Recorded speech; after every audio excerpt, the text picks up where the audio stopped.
You know, I recently came across a character in a teaser, so of course I had to give my opinion about it before the movie's even out. This character is so edgy, they wear sunglasses indoors. Look at this fucking asshole wearing sunglasses indoors. They consume copious amounts of alcohol as if that's cool. They've got a cynical outlook on life. He sees the good in everyone.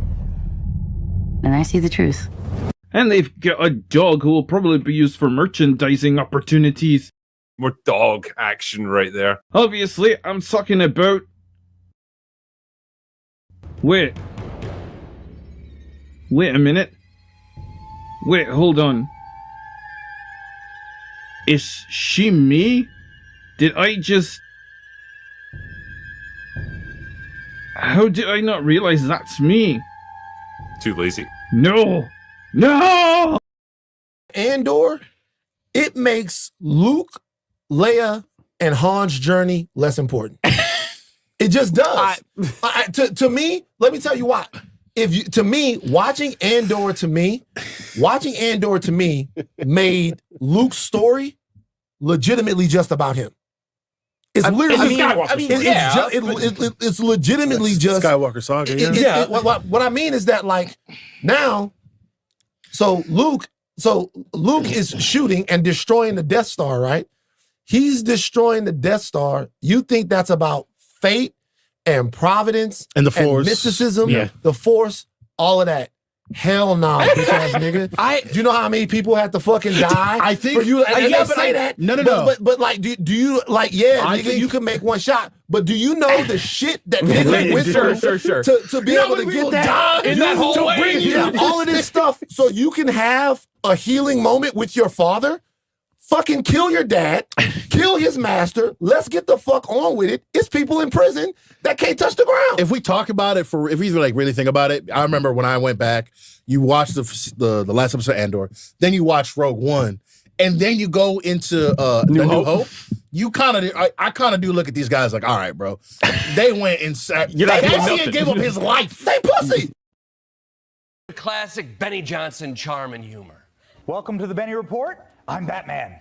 Actually, I'm Benny Johnson. Okay. For a second, I thought he was Batman. You got me, Benny. And I'll tell you what, if you like that Batman reference, don't worry. There's plenty more. Have you ever watched The Dark Knight?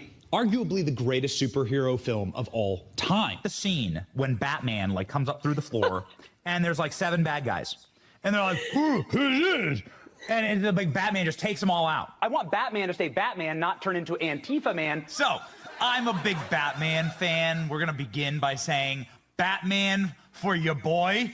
No, we are not. We are adults and we do adult things. Yes. Adults. And we do adult things like crossword puzzles, buy orthotic inserts, and drink quietly over the sink after our wife goes to bed. We do adult things.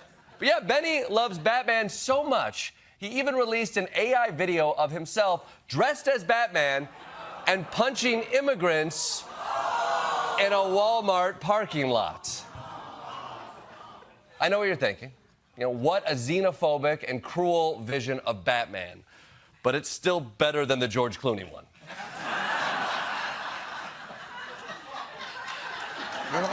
You're all thinking it. And you know what? I know I'm going to hate this answer. But what is it about the Cape Crusader you even like so much, Benny? Both Trump and Batman are rich, mysterious, unpredictable guys. They own skyscrapers in Gotham. Okay. So your favorite thing about Batman is that he's rich and owns buildings. Benny, you don't like Batman, you like Bruce Wayne. Benny Johnson watches Batman fighting the Joker like, boo, you're missing the black tie gala for this.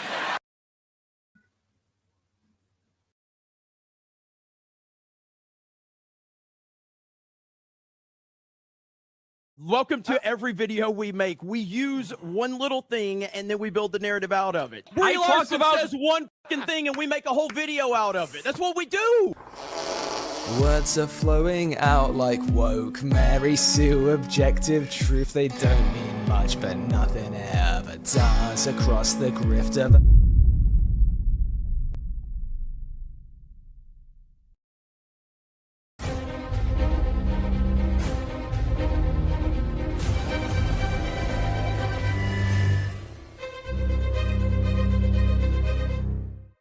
All right, you assholes.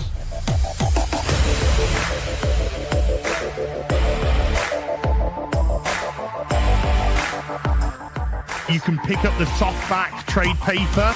The what now? How do you do, fellow kids?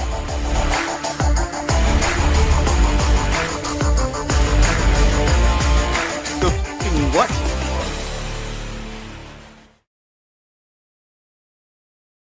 Hello and welcome to the Shillcast. It's Wednesday, January 21st in the year of our Dark Lord 2026.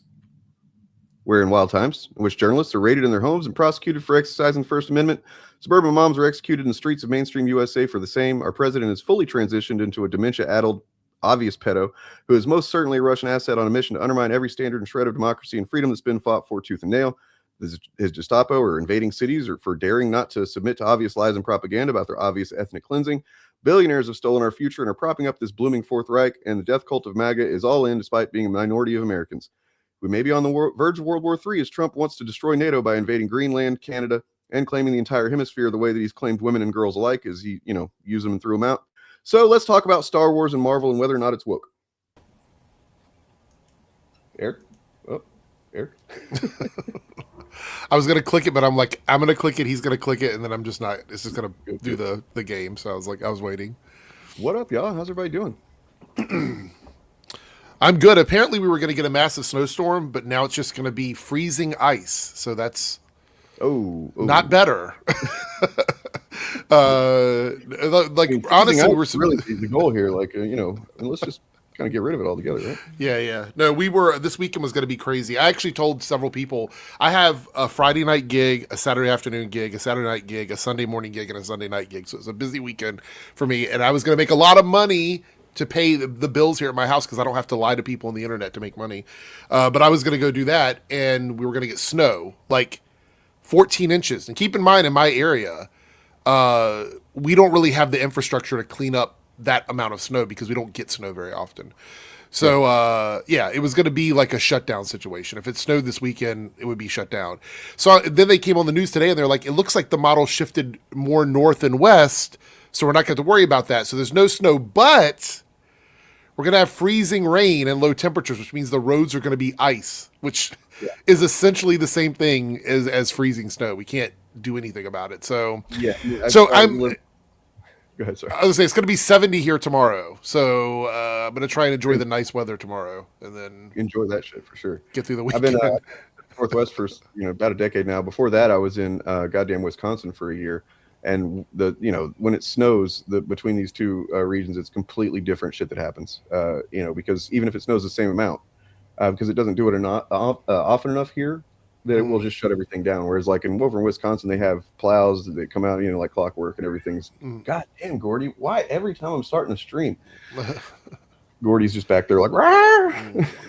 So the Euro model is the one that all the local stations are going with. Because they know the United States model is garbage. The Euro model is the one that has the freezing rain over my area. So, if you're not able to hear the stream, I don't know what your problem is, man. What's going on? Are you okay? Hi, welcome. Yeah, are you on my channel? No, you're not. All right. So, just for the record, this is on several channels. I think maybe more today than we've ever done, or at least the same amount is the most we've ever done. Oh shit! Yeah, I just clicked on it to see. Wow. Depending on which channel you're on, we're broadcasting all over the fucking YouTube place. Because you got to whenever you've got grifters just straight up adopting bullshit narratives at the same time all the time to commandeer the algorithm. That's how we roll. We're cheating. We're gonna talk about some stuff today. Depending on what channel you're on, by the way, you might see a different title, you might see a different thumbnail. It's not any kind of trick. It's simply to advertise the things that we plan to try to get to all of today. So it's just it's all planned, or maybe we'll see if we get there. I'm really excited about things that are going on in the world right now. This is a little inside baseball as far as the Shillcast and the history of our little initiative here. Because look, if things get bad enough, it's silver lining. Things are getting pretty bad. You know, it looks like Trump is actually sincerely wanting to fucking take Greenland, which I don't think that the EU is going to allow. NATO's probably not going to allow that, you know, at least lying down. You know, and for those that aren't aware, Greenland belongs to the Kingdom of Denmark, even though it's a democracy, but they still go by the Kingdom of Denmark. So I'm just kind of hoping, you know, if it gets bad enough and we have to institute the draft or whatever, that maybe we'll see Turf Nation again on the field of battle. Oh, I didn't think about that. Yeah, that's true. So, you know, I mean, I'd hate to have to take him out that way, but look, I miss him. So whatever it takes, man. That was a deep cut. We haven't had Turf Nation in forever. I see him in the intros, and I'm like, damn, yeah. Hopefully he's doing all the cool stuff that, you know, that he should be doing and not thinking about this crap. Well, he lives in an actual free country, so, you know. Ironic. Yeah. Oh, your audio did go out now. And that's something that one of the major topics today, right? So the Kingdom of Denmark is actually a very free country, right? Mm. The United States of America is ostensibly supposed to be all, you know, free. That's literally what we fucking just like, we tattoo it on our foreheads and shit, right? And yet, doesn't seem to be the case, especially lately. And that kind of speaks to the National Socialists. So Birdman has a video out just today. Mm-hmm. It's a very good video. Pretty much anytime he makes a video, I'm happy with it. But anytime he addresses Eric July, I'm just like, I'm giddy. And I know that you and Birdman both were kind of going at him on the. Oh yeah, but Birdman really got under his skin. Yeah, Birdman really got under his skin. Are you lagging? Am I lagging? Maybe so. I don't know. How did that play out? Where like so he made a video, Eric July did, saying that the Nazis were socialists, right? Mm-hmm. And am I still lagging? What's going on? I think you might be, because you like blipped out for a second. So let me check out my Wi-Fi situation here, because so yeah, I am going to be moving to. I think this is the last time in this spot when I move across the house in the next several days into a big ass walk-in closet that I have cleaned out.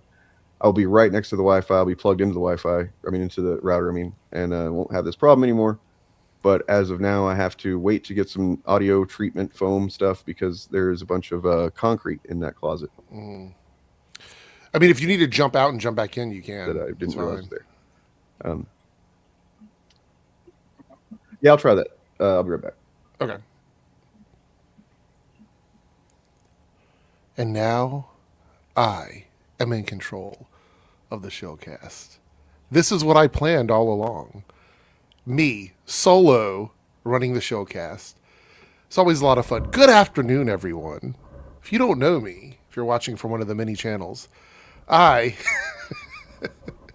am Eric from Eric Debunks channel. You should definitely go subscribe to my channel.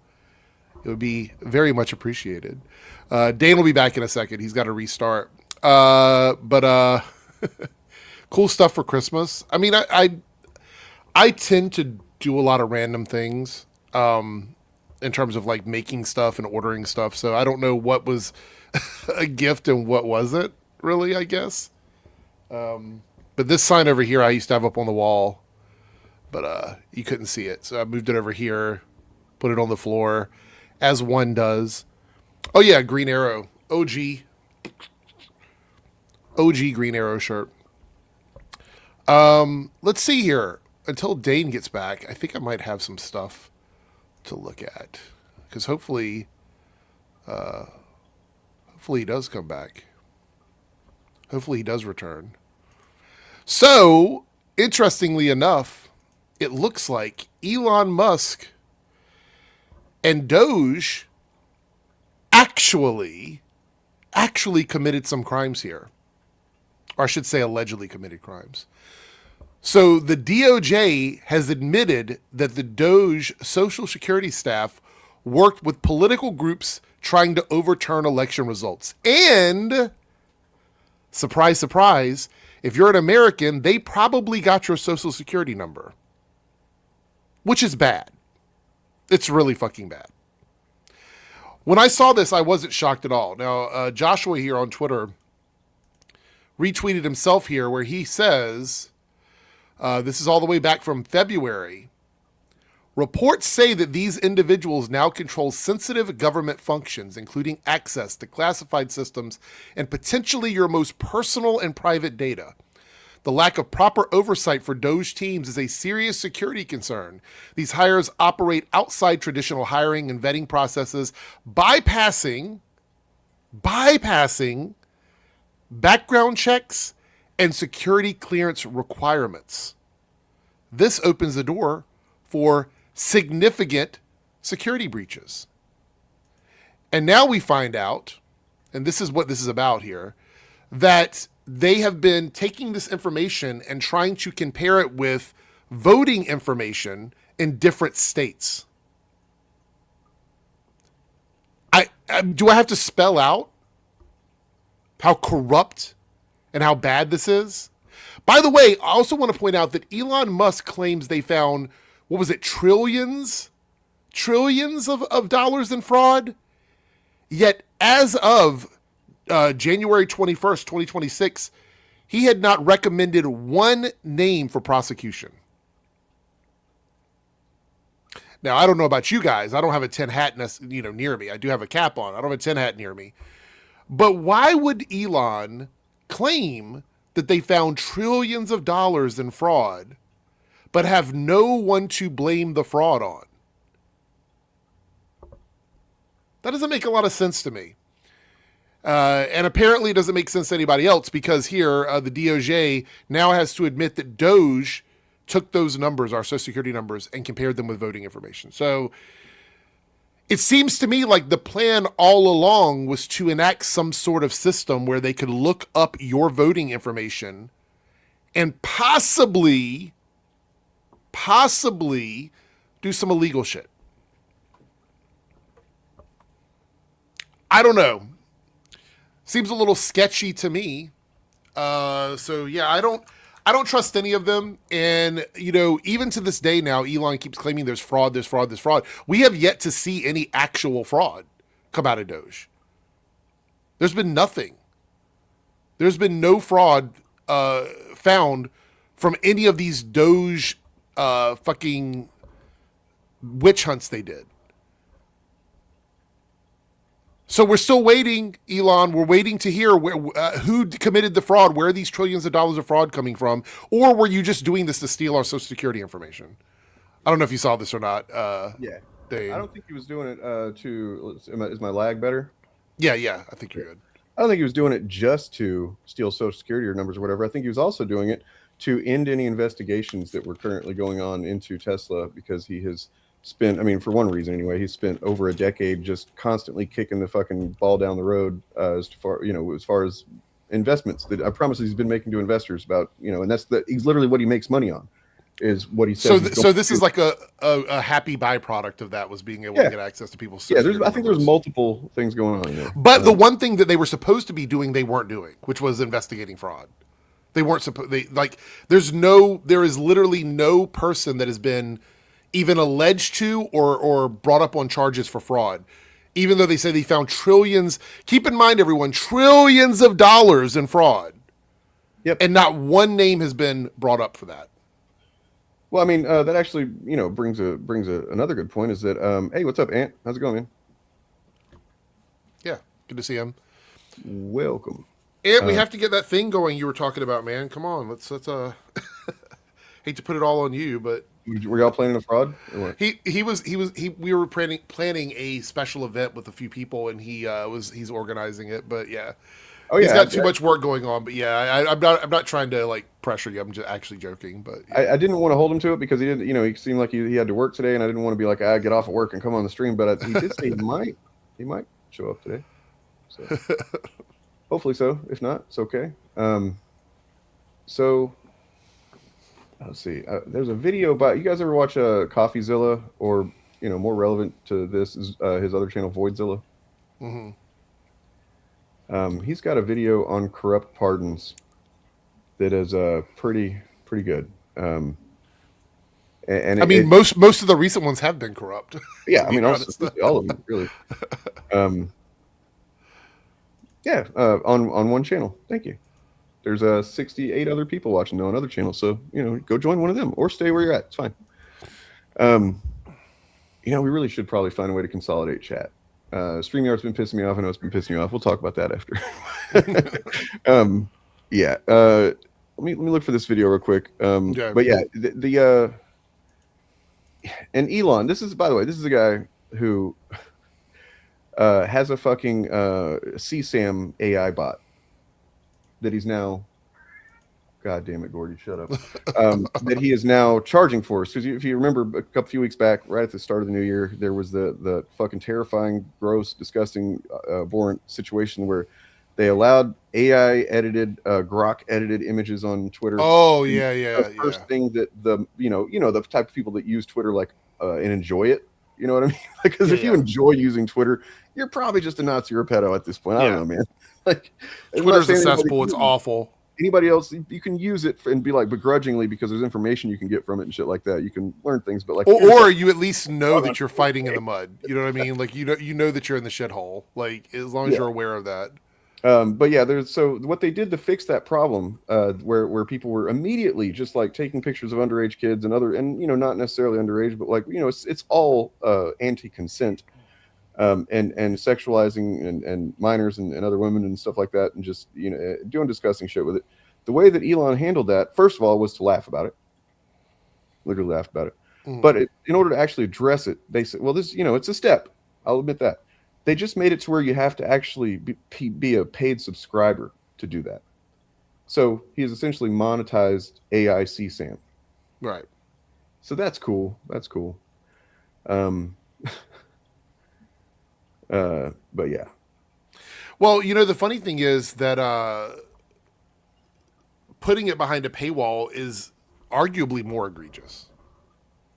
I would say it was already bad anyway, but then saying, hey, by the way, if you want to undress women and make kids wear bikinis and stuff like that, you have to pay for it now. Yeah.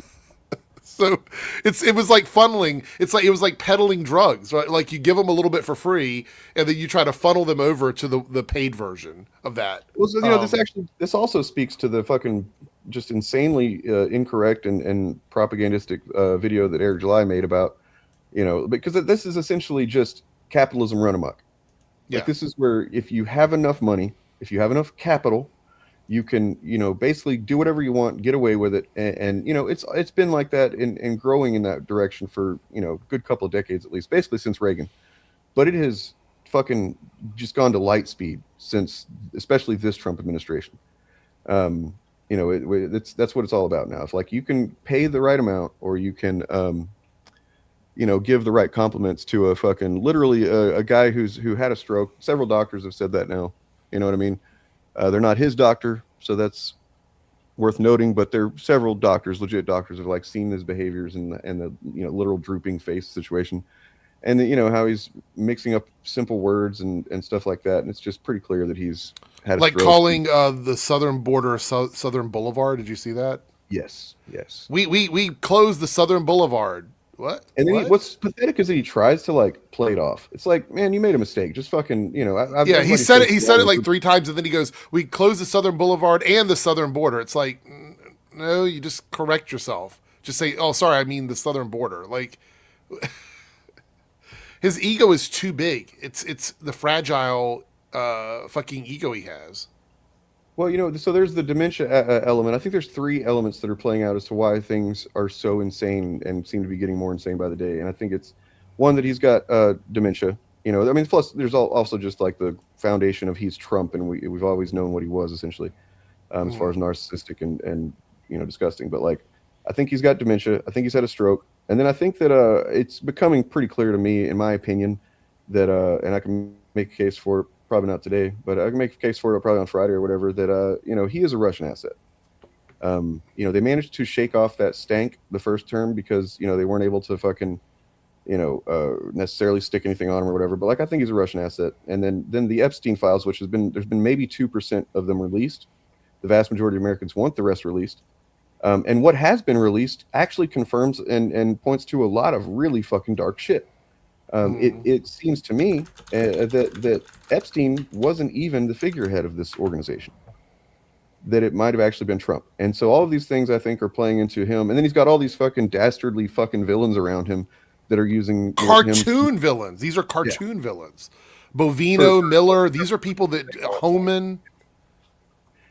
Yeah, I mean, speaking of which, let's just check a little bit of this out real quick.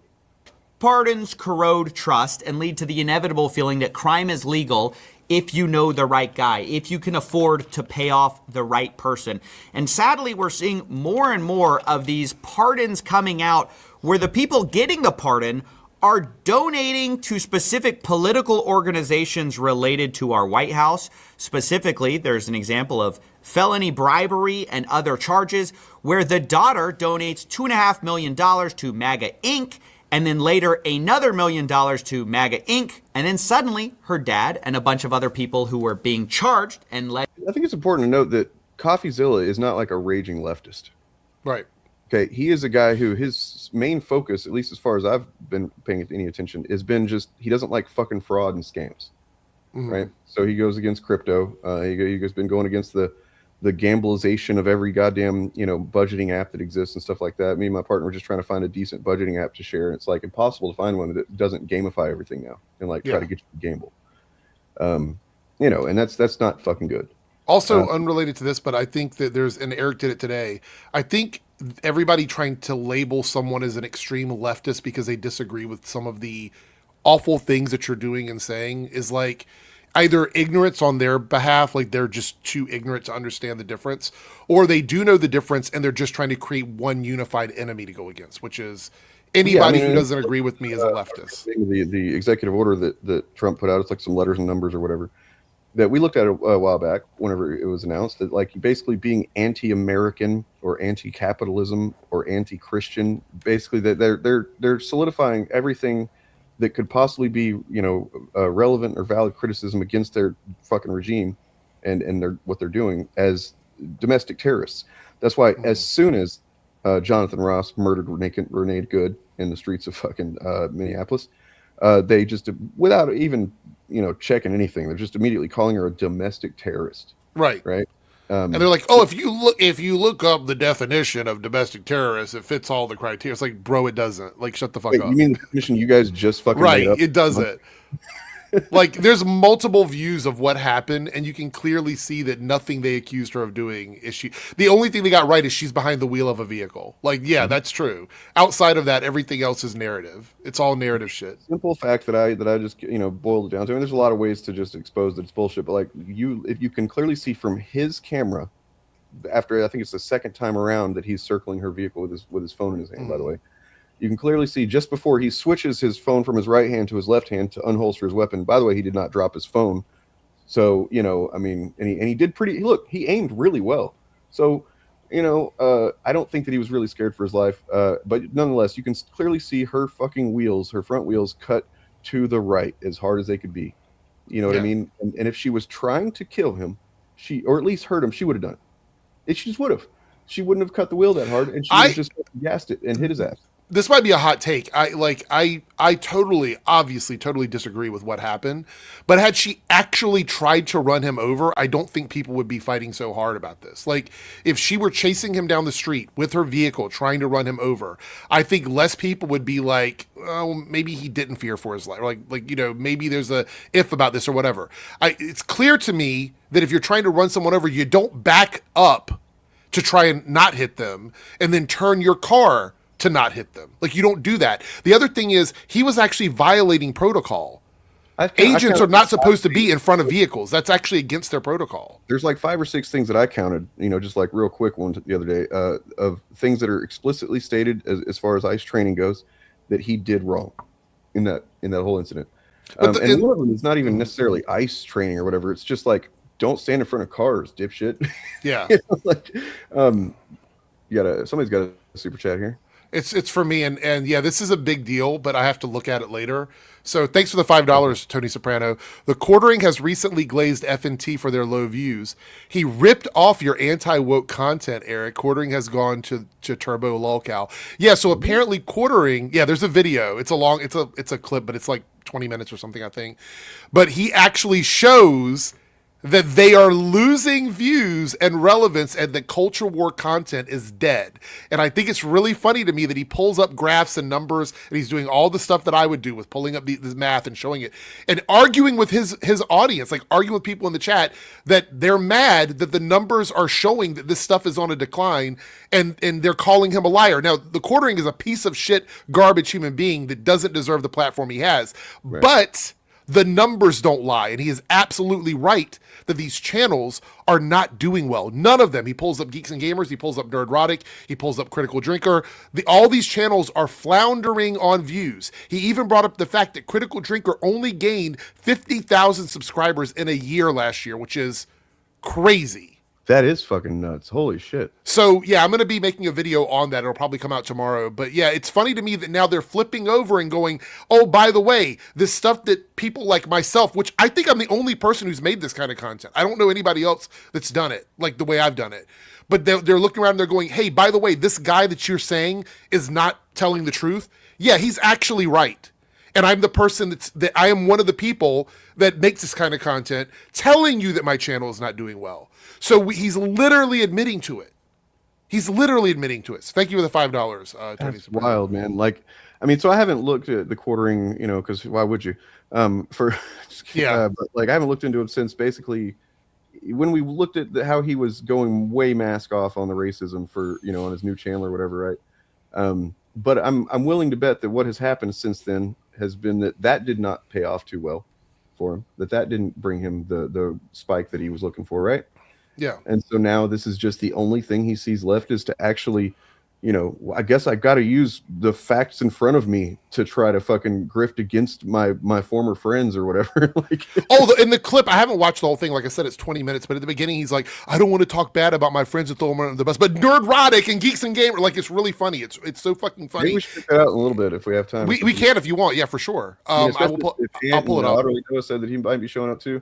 So if either of those guys get on. But the funny thing is, Dane, that he says in the video at the very beginning that in 2026 he has to change his content. He says that at the beginning of the video. So he knows that this anti-culture war bullshit isn't making money for them anymore. He knows that. Oh, man. It's like, I'm going to have to get another house where I don't have a basement to piss in, guys. And there's a video response from Geeks and Gamers to Quartering, so it's a lot of content. So, but I will be doing a full video on that tomorrow, but we can definitely take a look at it today over here, for sure. Wow. What is this right here? What is what? I'm sorry. Oh, I saw this thing. I thought it was funny. In 2020, it's like only idiot cowards wear them face diapers. 2025, stop filming me! Like it's all of a sudden, mask work. He does. Yeah, I do. Yeah. It's the link is usually on my. I'll actually link it here. The link is usually in my other streams, but I'll share it here. I don't remember that. I mean, I'm not saying it didn't happen, but like I'd like to actually see that. And for anybody that has seen the promo from the final actual Phantom video on my channel, that's true. That's coming. I'm thinking Friday. There's a chance it might not be Friday, but definitely by the end of the weekend. There's Eric's Discord in the chat there. Yeah, you might if you're going to join, go ahead and join today because that's a temporary link. It only works for a few days. So. But yeah, so the video is going to be, really the best thing I could think of as far as like the final video that's really focused on anti-fandom on its own. Because I mean, at this point, to me, it's become clear to everybody, hopefully, that those things are connected. That these things are connected. The things that were going on in Minneapolis, the things that are going on in the White House and DC, and things that are going on in Nerdrotic Studio and stuff like that. It's all kind of part of the same thing. Mm-hmm. And if you don't realize that yet, I welcome you to keep an open mind and learn something. But if you don't realize that and you just like refuse to fucking even listen, then I don't have any use for you really. But I want to kind of switch my approach to content, and I'll be I've talked about that on Sunday. I'll talk about it again on Friday. So anyway, okay. I do want to before we get back to, are we going to finish the video that you're sharing? If you want to. I mean, I just want to prove the point that like it's an 8-minute or so video, and he just goes on and on about of corrupt motherfuckers being pardoned. People that like it is now to the point where there's been one lady in particular who was pardoned in the first term for fraud, right? then she went and did fraud again, and now Trump's pardoning her again. So like he's essentially, points out that he's making the case that crime is legal if you have enough money. And I mean, that was always the case, but you at least had to hire some powerful attorneys or whatever and use your influence and stuff. Now it's just literally pay to crime, Yeah. I want to point out also, I'm trying to find the clip here. Where is it at here? Yeah, this is before we look at this other one, if you want to look at some crime shit, this one's funny. We have to watch the clip, but I do want to read the post here. Whatever you got. Colorado's court. Okay, so by the way, Tina Peters, this person worked for Trump or worked in an effort to try and fuck with votes to get Trump elected. That's why she ended up getting arrested. Literally found guilty. Like, it's not alleged. She was found guilty. Colorado's court, and it's a state crime, so Trump can't federally pardon her. So he's been trying really hard to get Colorado to pardon this person, Tina Peters. It says Colorado's Court of Appeals suggests last week that Tina Peters was incorrectly sentenced for a felony rather than a misdemeanor, adding 15 months to her sentence. Remember, this is a Court of Appeals is saying now that she was sentenced in a way that was egregious, that she shouldn't have been sentenced this much because of the fact it was a misdemeanor, right? But a closer look revealed that the misdemeanor charge didn't exist at the time of her crime. So they created that and then said, by the way, when she was sentenced incorrectly with the felony charge because it should have been an actual misdemeanor, knowing full well that the books did not have that misdemeanor information on the books when she was sentenced. So they're just lying. It's just corruption at every turn. Retroactively exonerate people, right? Yeah. That's fucking insane. It's corruption at every fucking turn. Like this is probably, I can't think of a time in history, even with every scandal we've had, where there hasn't been a more corrupt group running this country. I cannot remember a time. No, like I mean, if you look back at what Nixon fucking resigned over, it was pretty bad. Historically, it was at least as far as things that were exposed and clearly happened, right, and were proven.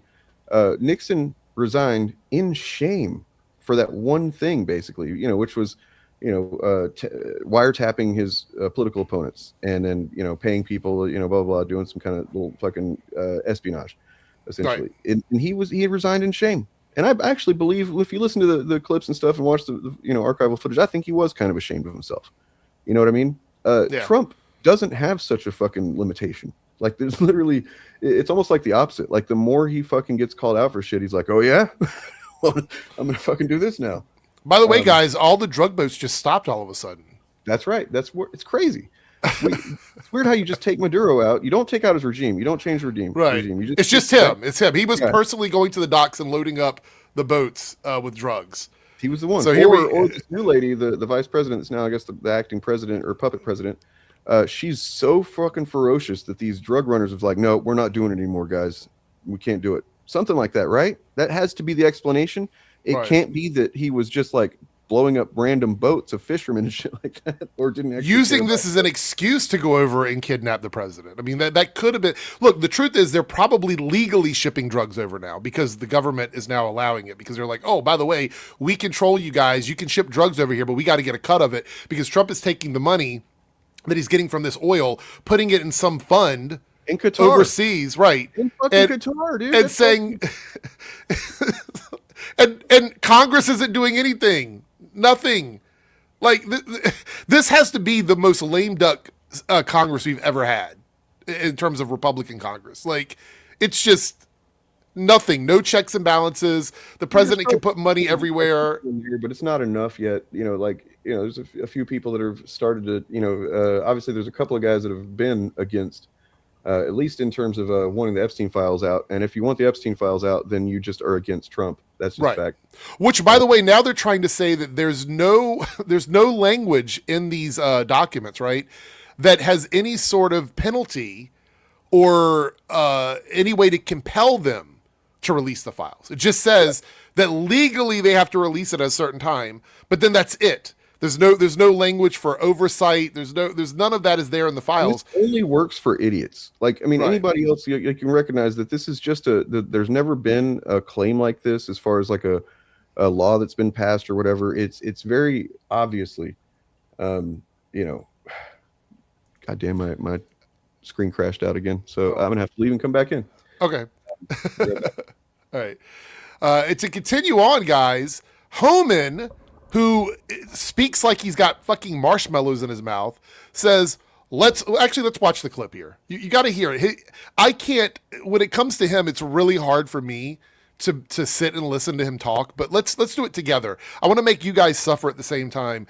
Listening to him try to explain how we can just violate constitutional rights in this country because his little group has a power fantasy. Check this out.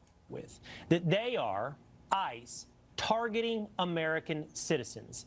And the latest example that they're using is this man in Minneapolis. 95-year-old man. Out of his home, wearing only boxers, looks like a towel wrapped around his shoulder. I think he is a Hmong immigrant to the United States, but who is in fact an American citizen. Legal. What do you say to the facts of this case, Tom Homan? Well, let's look at the facts of that case. So I know you missed that, but this is the older guy, the 95-year-old man who is here as a legal citizen, hasn't committed any crimes, and gets basically perp walked out of his house with his boxers on and a pair of slippers. And he's here legally. And then you have Tom Homan here, the white Shrek, marshmallow mouth Homan, who tries to fucking justify this with some dumb shit. Like, he's basically saying your rights as U.S. citizens don't even matter. If we want to racially profile you and treat you like a piece of shit, we can. And then you have to provide documentation that you live here, which is actually illegal. They're not allowed to do that to U.S. citizens. But let's hear what he has to say. ICE was looking for 2 illegal aliens with criminal convictions. One, sexual assault of a child. Okay. The other one, domestic violence. Right, which, by the way, you're not explaining why this guy was targeted. He never explains why this particular guy's targeted. He's saying, we're looking for these things, but this guy, this old man, is who you think is doing this?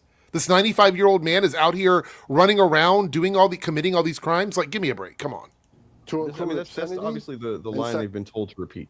It's just like, we're only going after the violent crime. I mean, that's what they ran on. That's what they lied with the campaign. And that was never the intention. You look at Stephen Miller and his history and stuff like that, and it's like, that was never, if you put Stephen Miller in charge of, anything, basically, he's going to be a fucking white nationalist. He's going to do white nationalist shit. And Caroline Levitt admitted that, or I don't remember if it was her, if it was Pam Bondi, but one of them admitted that every decision that is made goes through Stephen Miller. He's an unelected cabinet member, and he actually has no political power. So the fact that everything goes through him is absolutely insanity. It's just crazy. So both these people shouldn't be walking the streets of this nation. So, except this guy is not that person, but let's continue. Why is it a target enforcement operation pulled over a vehicle that was licensed to one of these sexual predators? Okay. The driver of the car was identified as not being one of them. But his statement to the officer was, the guy you're looking for is at the house right now. I left. So basically he's saying here, what he's saying is that the information they have did not target this person. They went after him, even though every bit of information they had told them that this wasn't the guy. Well, I mean, I also want to point out that we have constitutional protection from federal agents just fucking coming door to door to, our homes looking for shit. They're not supposed to do that. Right. And they're often doing it without actual any kind of warrant, right? This is insane, dude. Yeah, it's not very long, but I want you to listen to what he says here. This is really important because it's getting to the part where I'm going to put this out there. If things go the way they should, and we end up getting some proper adults elected this year, some people with a spine, every single one of these people, unless Trump pardons them, is going to be put on trial. Every single one of them. And there's a multitude of clips of Tom Homan, Pam Bondi, Kristi Noem, Stephen Miller, all of these people literally saying that their administration can do things that are illegal. They're saying them every day. They get on camera and say this. So, and we might actually have the House back before midterms. It looks like that might happen. So anyway, let's see. Where these 2 people reportedly living. Jesus fucking Christ, and they went man. in there and they located this individual. This individual who matched the description, but they couldn't. So you were looking for a 95-year-old frail old man. That was the description of this hardened criminal that you're looking for. That's who it was. This is the guy that's fucking destroying our country and whatever, right? So now I want to see the picture of the guy you arrested that is the person that did it. I want to see who he is, and I want to see if he looks like this man. Is he a 95-year-old old man, or is it a younger guy? Is it somebody younger who isn't bald, who might have a beard? Like, we don't know. We don't know because we never see the actual person that they arrest, and they're never going to tell us. So just going, this person matches the description, even though 3 seconds earlier you said that every bit of information you have told you this wasn't the guy. Verify his identity because he was uncooperative. He failed to do a fingerprint, Because he doesn't have to. That's illegal, by the way. You didn't have a warrant to do this. That's the other thing, is there was no warrant issued. fingerprint check. He failed to do facial recognition. Right. So He doesn't have to. Detained him till they found out who he was. Right. So you didn't know for sure if he was illegal when you did it. So you were trying to compel a U.S. citizen to provide their papers, essentially, or you're going to detain them. That is illegal. You can't do that. And let's make it clear. ICE can detain a U.S. citizen if they have probable cause or this person may have committed a crime. No, you don't. The ICE is there to enforce immigration violations. That's what they're designed to do. You cannot just detain a U.S. citizen like you're the police department. That's not how that works. The only framework that ICE has when it comes to this kind of stuff is if you are actively impeding, and there's very specific things you have to be doing, impeding whatever operations they're doing. When you go into someone's house and demand they prove that they're an American citizen, that is not what you're allowed to do. It is absolutely illegal. And they've been told this many times. And there's conflicting stories between Pam Bondi and Kristi Noem and Tom Homan over these operations. Detainment, short detainment and questioning, all you need is reasonable suspicion. And you've already concluded that you didn't really have that. You didn't really have that. Everything that you had told you that this guy, that this person wasn't the person. So this is a good question. It's actually important, somewhat nuanced distinction. They are law enforcement in the broadest sense possible. Their jurisdiction is not anything that they've been doing this administration.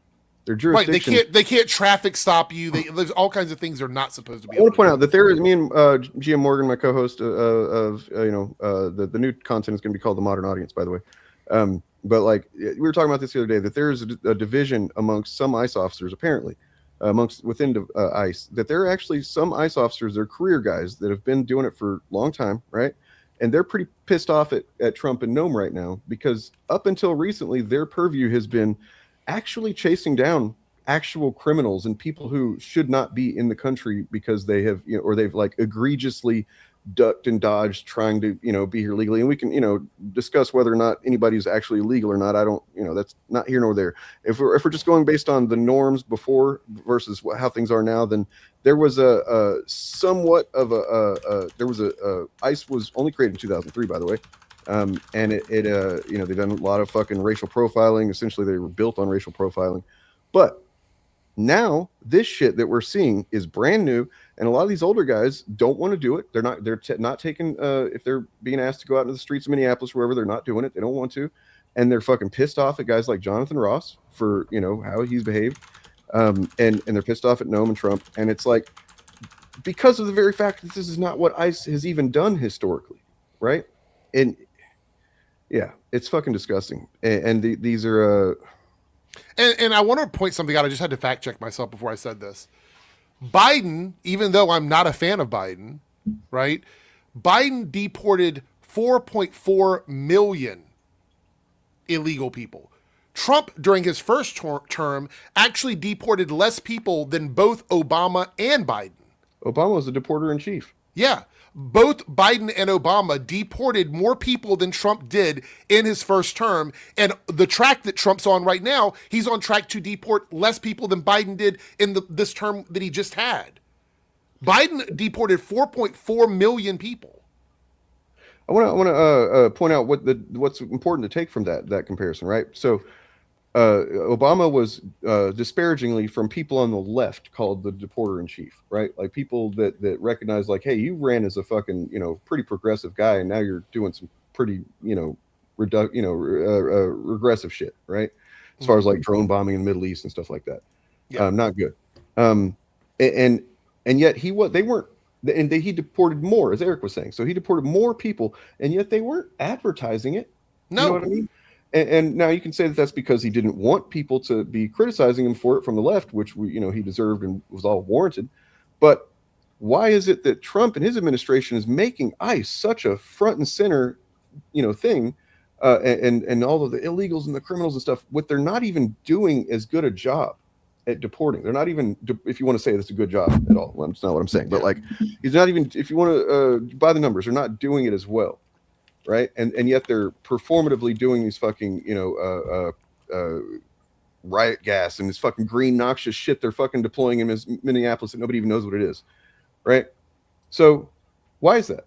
It's because they're fucking propagandizing racists. And if you're falling for it, you're a fucking idiot and a racist. That's the only reason. You know what I mean? Like that's the distinction there. And by the way, they're doing something great and put it front and center, and they're doing that. So they're going, here, look at the keys, racist, look at ICE, look at what we're doing. Isn't this cool? Don't you love this? Meanwhile, they're fucking they got their hand in your pocket, dude. Like, wake the fuck up. You know why they're going so hard on this ICE stuff, right? Because it's the one thing, it's the one issue that their base is still somewhat okay with, which is the immigration stuff. They're not okay with tariffs.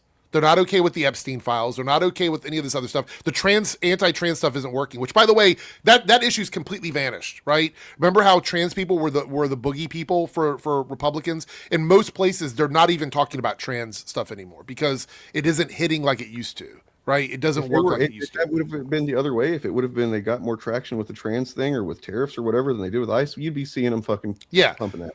So visually, ICE is the one thing they're like, we still have this. And then they lost it with the Renee Good thing. There's a lot of deporting of MAGA out of the MAGA movement because of this Renee Good thing. And actually, there's a lot of people in MAGA who are not happy with what he's doing in Minneapolis, right? So it's starting to affect that. His approval rating and his approval rating and his, what is it? What word am I looking for here? Not his approval rating, but they did a poll on his popularity in terms of like his policies, and all of those things are negative. Like none of them are good. They're all under the marks that they were before. Like they've gone down since the beginning of January 2025. So that whole accomplishment book, which by the way, his latest two fucking speeches or whatever you want to call them, the one in Davos and then the one he did, I think yesterday at the White House, clearly he's 25th Amendment territory. I mean, clearly. 100%. Okay, this is wild, like, because this is my good friend Morgan here that's saying this, and for Morgan to be like, the Dems did this awesome thing, in terms of the spending bill and got them to fucking fold on their anti-trans bullshit, you know, that's pretty wild, and it's true. Absolutely. I can't remember who I saw post it, but all of the anti-trans language that was in every one of these little things they were trying to push this year was dropped.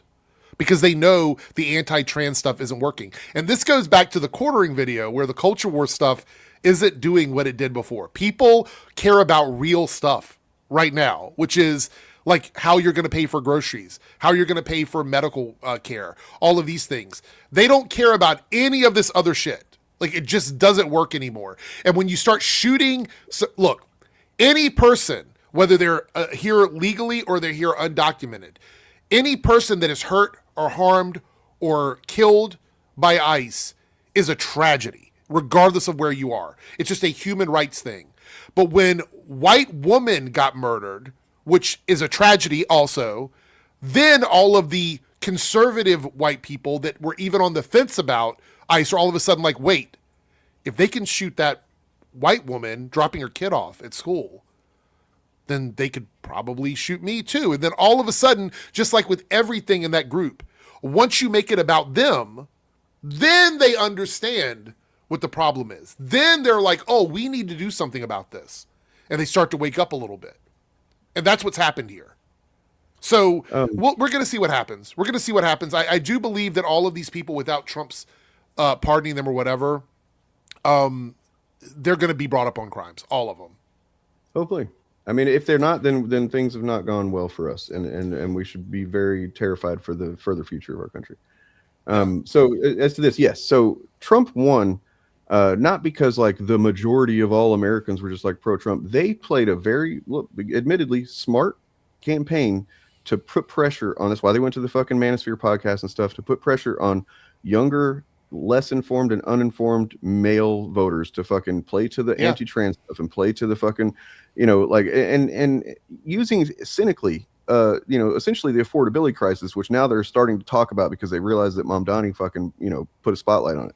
Oh my God, he's doing so good with all the stuff he promised is happening already, and they're freaking the fuck out. 8 days in, he fucking just childcare. That was one of his 3 campaign promises, and he fucking nailed it in 8 days. Like, this was one of the things they're worried about, because if what he's saying works, we're going to see more politicians on the left who are going to be going in with policies like his and going, "Hey, look what he did for New York. I can do that for wherever I am." You know what I mean? Yep.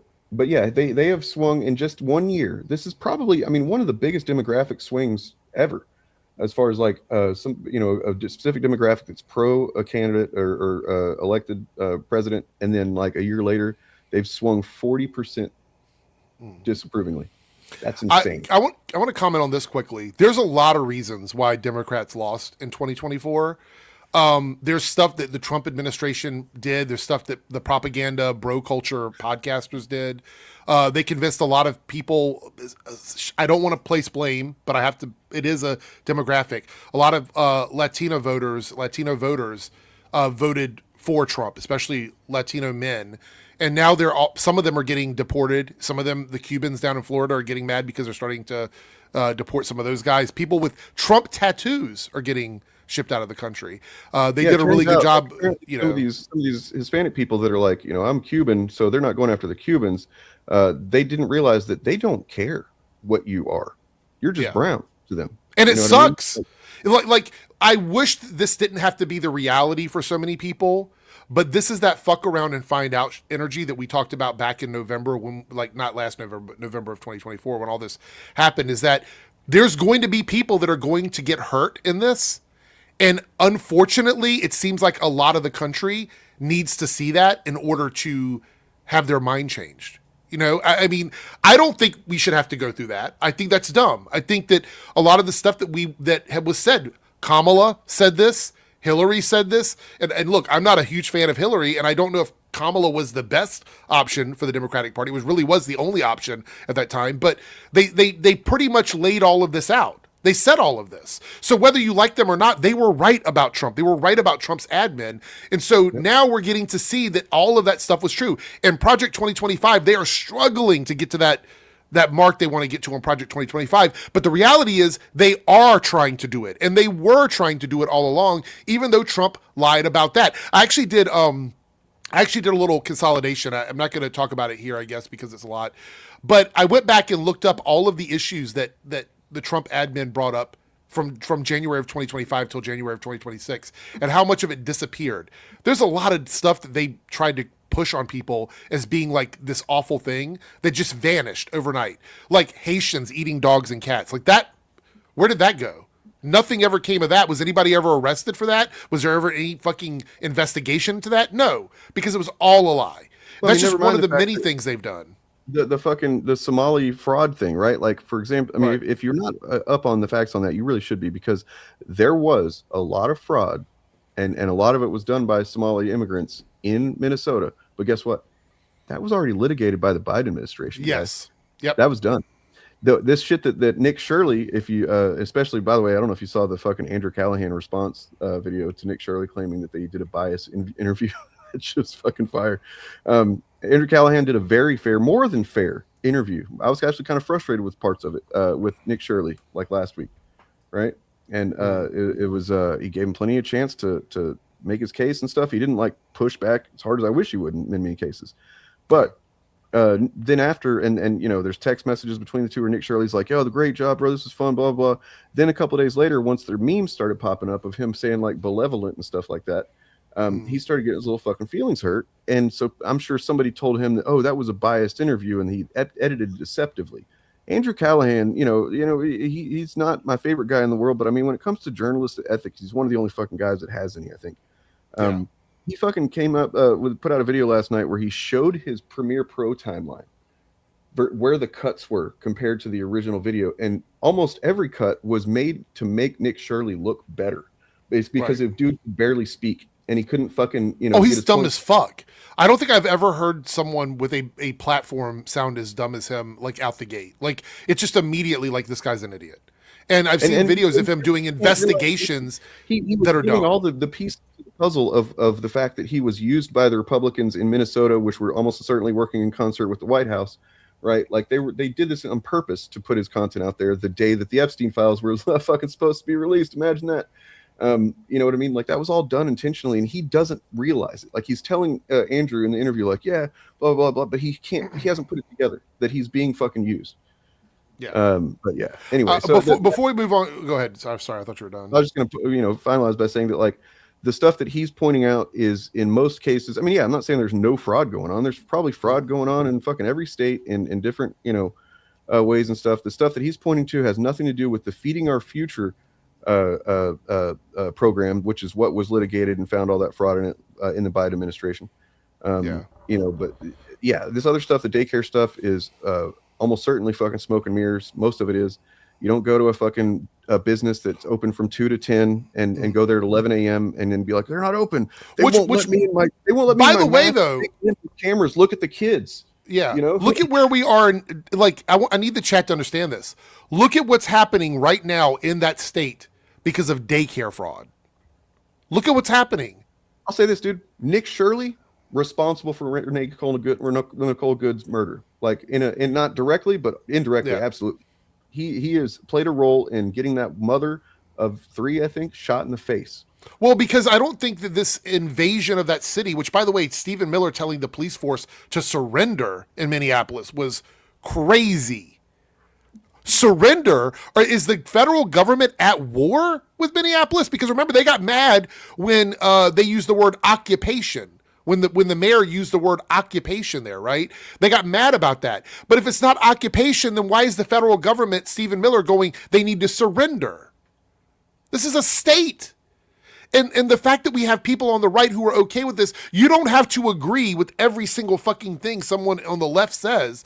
But I think we should all agree that the federal government shouldn't be going in and occupying cities because of daycare fraud, which is essentially what this was all about.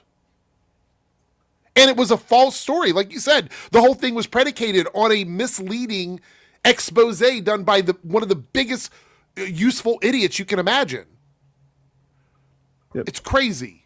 It's fucking crazy. Okay, so from here, do we want to go? Eric July versus Birdman versus Eric July, rather, or do we want to go a little bit harder on this administration before we get a little hopey? I think we can move on a little bit from that and maybe talk about because I do believe that the stuff we're going to talk about with Eric July with the socialism Nazi stuff that Birdman's going in on, I think that does still tie into this because it is part of the same. Well, let's do just kind of a bit of a palate cleanser. Maybe chill the mood out a little bit. Give us a little something to discuss that not so shitty. Very kind of you.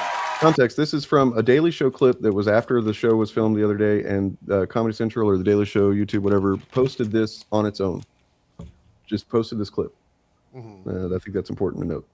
Okay. And by the way, it is. And if you missed it, somebody asked him if he would ever run for office, and I assume they mean president or something. I cannot tell you how wild it is to have people even think that having the power over their lives is something they would appreciate that you have. But I do know, like, all the folks in the media like this, like Steven, like Jimmy, we get this. This is a question that comes up a lot. And I think it speaks to, if I may, and I don't know the motivation, it speaks to this desperation and dissatisfaction that we have with the status quo. And so then you see somebody on television who's saying some of the things that resonate with you, and you think, well, it. It really is. I think you should be president is the line that comes right after it. Because most people go like, I'm watching this, I'm doing this, these guys aren't doing that. You know what? It. That guy he's on TV. It's almost like you're cursing me with like a Twilight Zone, like, make him! But it is like, I so understand the feeling, like, I think what's happening right now with all of us, myself included, because having the ability to have a catharsis or talk about it or work with people every day is emotionally sustaining. But I think we have a shared feeling of helplessness. Because we're all watching the same thing and going, this is some of the show. The show tonight is sort of like, you're here on a good night. Who are you going to believe, you or your lying eyes? And that's and where we're at is in sort of that, how are we going to slow this down? But I'm telling you, the one thing that I will say is the institutions may be wanting and may be failing, but the people aren't. For one thing, I just want to point out that's a very Lincoln-ly beard he's got going there. Yeah. And then also, so yeah, I mean, I don't think that we really shouldn't look at any potential candidate as like that's the ideal guy. We should look at them as the person that's most willing to listen and reflect and genuinely represent the things that the country needs. If we're talking about a presidential election, but whatever election scale election you're talking about, but like, and do they have a background of getting things done? And now that's interesting with Jon Stewart, because although he's not held any political office, he does have a background of getting shit done. Yes. He got the 9/11 firefighters fund, right? The what was it? I can't remember the details, but he fucking lobbied Congress for a long ass time and fucking scolded them several times to get money for these fucking firefighters that were dying from cancer and shit. Mm-hmm. Which noble pursuit, right? Yeah, he shamed him into fucking passing it.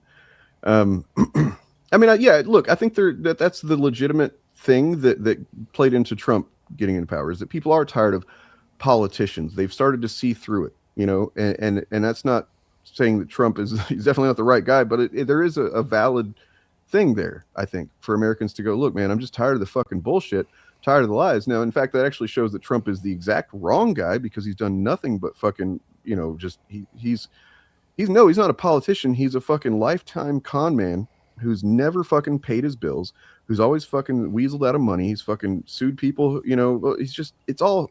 I mean, they can't even get the White House repaired. He tore down an entire wing of the White House, and they can't even get that going.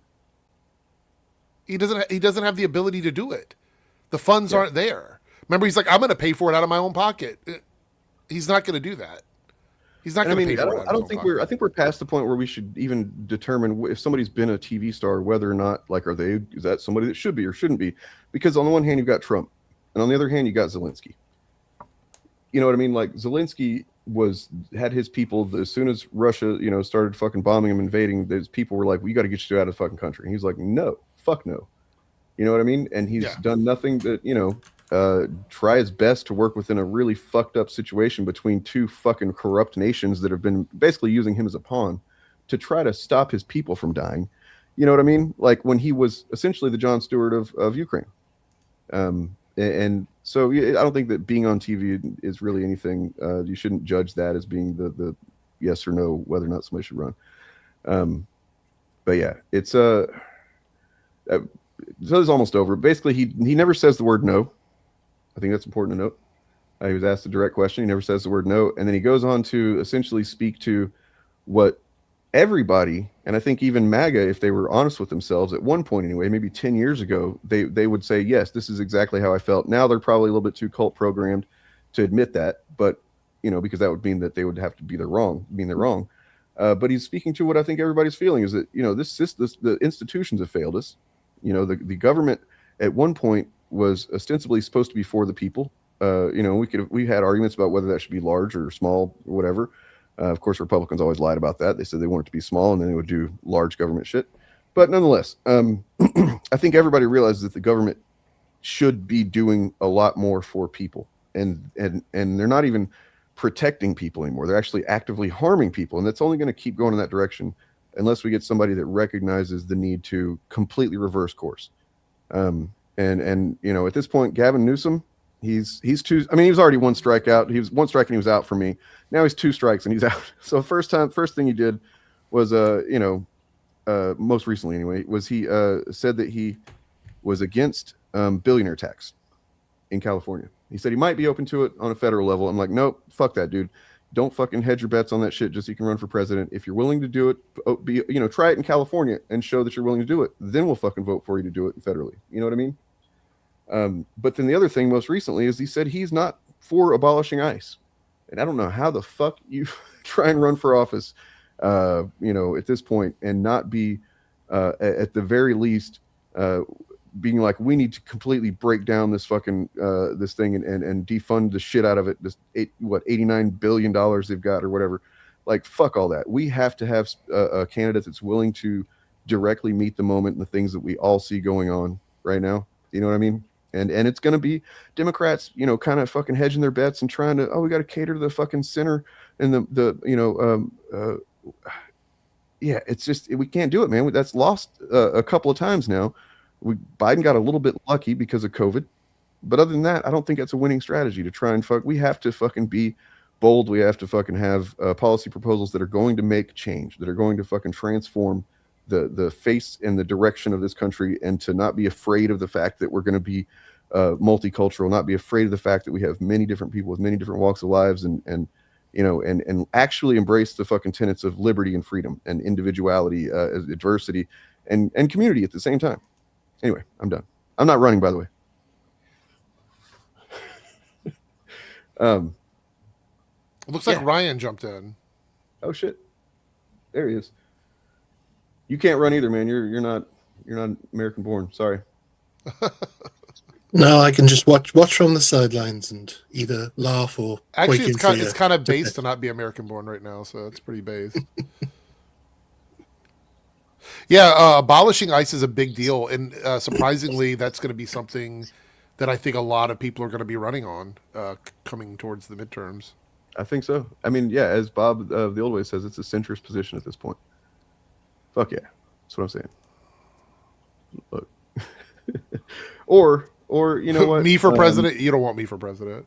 Before we go over to Birdman, check this out. This is a great way to resist this fascist shit going on in our streets. It's gonna be coming to your street too. Don't make no mistake. I was in Minneapolis, and look, we just stumbled upon Greg Bovino at a Speedway for a pre-Hague photo shoot. So good for him, I guess. For those following along at home, I have nothing against short men, but I do just have to report back there is about a 4-inch height difference. Do you want to get closer so they can see? Oh no, a little higher than the Still not the same. Just there's so many short men in the world who do not deal with their anger by separating families. So Greg, you're standing right there in front of me, but to everyone following along at home, I hope you eat. I hope this keeps you up at night for the rest of your life, and no one wants you here. Oh, fantastic language. There's children in here, and your vehicle choke. Hey, OtterlyNoah, what's up, dude? Welcome back. What's going on? Hey, hello. How you guys doing? Good here. Yeah, no complaints. I wanted to say the super chat you had earlier about the quartering. Katie did has clipped the response from Geeks and Gamers. Yeah. No, both videos. So okay. So I've been trying to do 2 videos a day, 2 shorter videos or 1 longer video. So I'm guessing tomorrow's video for me is going to be 1 long video, most likely watching all of that. Quartering is good. All right, joined a bit later as well. I wanted to hop on as soon as I could. Yeah. Well, it's good to have you. We haven't even gotten into the Birdman video, so that's good. Yeah. Oh, okay. Yeah. Awesome. Has everybody what have you guys discussed so far? I think what's this? Mostly politics. Make heaven crowded. I just wanted to the Jehovah's Witnesses are going to have a problem with that. I tell you that. I think this poster is really fucking crazy. That's all I wanted to say. Like, that's not real, is it? Yes, it's a real event. Make heaven crowded. Yeah. Oh my god. Yeah, it's a real poster. I confirmed it. I confirmed it, but yeah, it's just I just think the poster, the phrasing, like, she's obviously there promoting Turning Point, which is fine. That's her business or whatever. But the poster, the wording on the poster is crazy. Is that like kill people? Do you think that what it's insinuating? Yeah, I don't know. She's what's up? Oh, is that actually Ethan? What's up, Ethan? Yeah, that was actually Ethan. Here's a super chat. Whose channel is this on, so we can give a proper shout out? Oh, it's my channel. Okay, thank you for the super chat. I'm Canadian, and I only got into American politics out of worry that a country I admire would turn into something ugly. Also, hi, Noah. All right, well, there you go, Noah. Thank you for the super chat. Hello. Good to see you. So, whoops. Yeah. I mean, look, man. I think he's complete. They showed a picture of him the other day, and he's like sitting in a fucking conference table with several of his fucking literal fucking cartoon villains sitting around him, and he's got on the screen a map of the entire Western Hemisphere essentially, and it's just like Canada, Greenland, Mexico, everything, and it's just got an American flag over all of it. It's like, oh, okay, that's cool, man. That's real cool. Wow, yeah, real cool. I do want to point out that with this comment here, I think it's funny that they were even fighting at all, but that's not really the thing I want to react to. I just want to point out that everything I said about them losing money and losing views and subscribers has been confirmed, and I just want to laugh about it. I want to laugh in their face. Yeah, I mean, I've seen a lot of people trying to deny that too, but it's like it's all there. It's provable. Yeah, like, how can you not see that? Yeah. This is the thing about the quartering video. It's probably the first time he's been honest in like his entire YouTube career. He's got a habit of like just saying stuff sometimes, and sometimes it ends up being like the truth.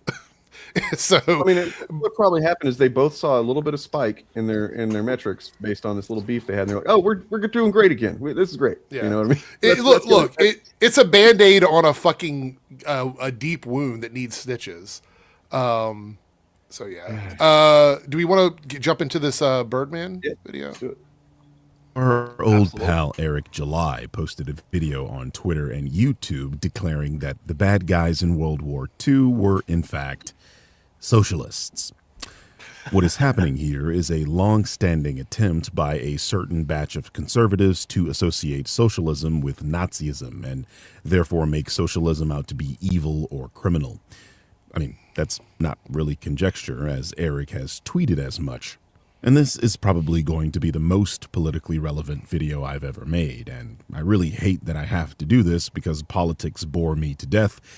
So this is I hate. Oh, sorry. I just paused it there. That's the title of the video. Yeah. Title of the video.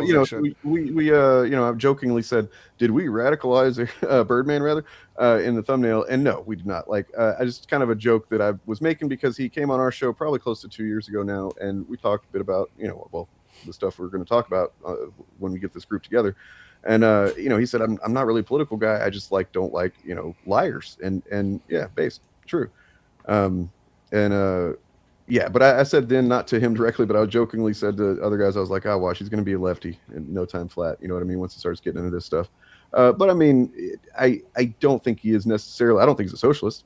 You don't have to actually be, you can't, it doesn't mean that you're socialist if you're just factually correct about history.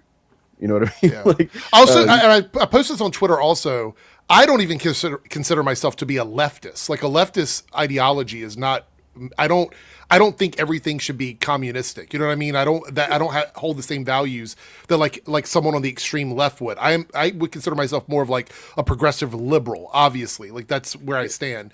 Leftist ideology is much more extreme than just like a general liberal ideology.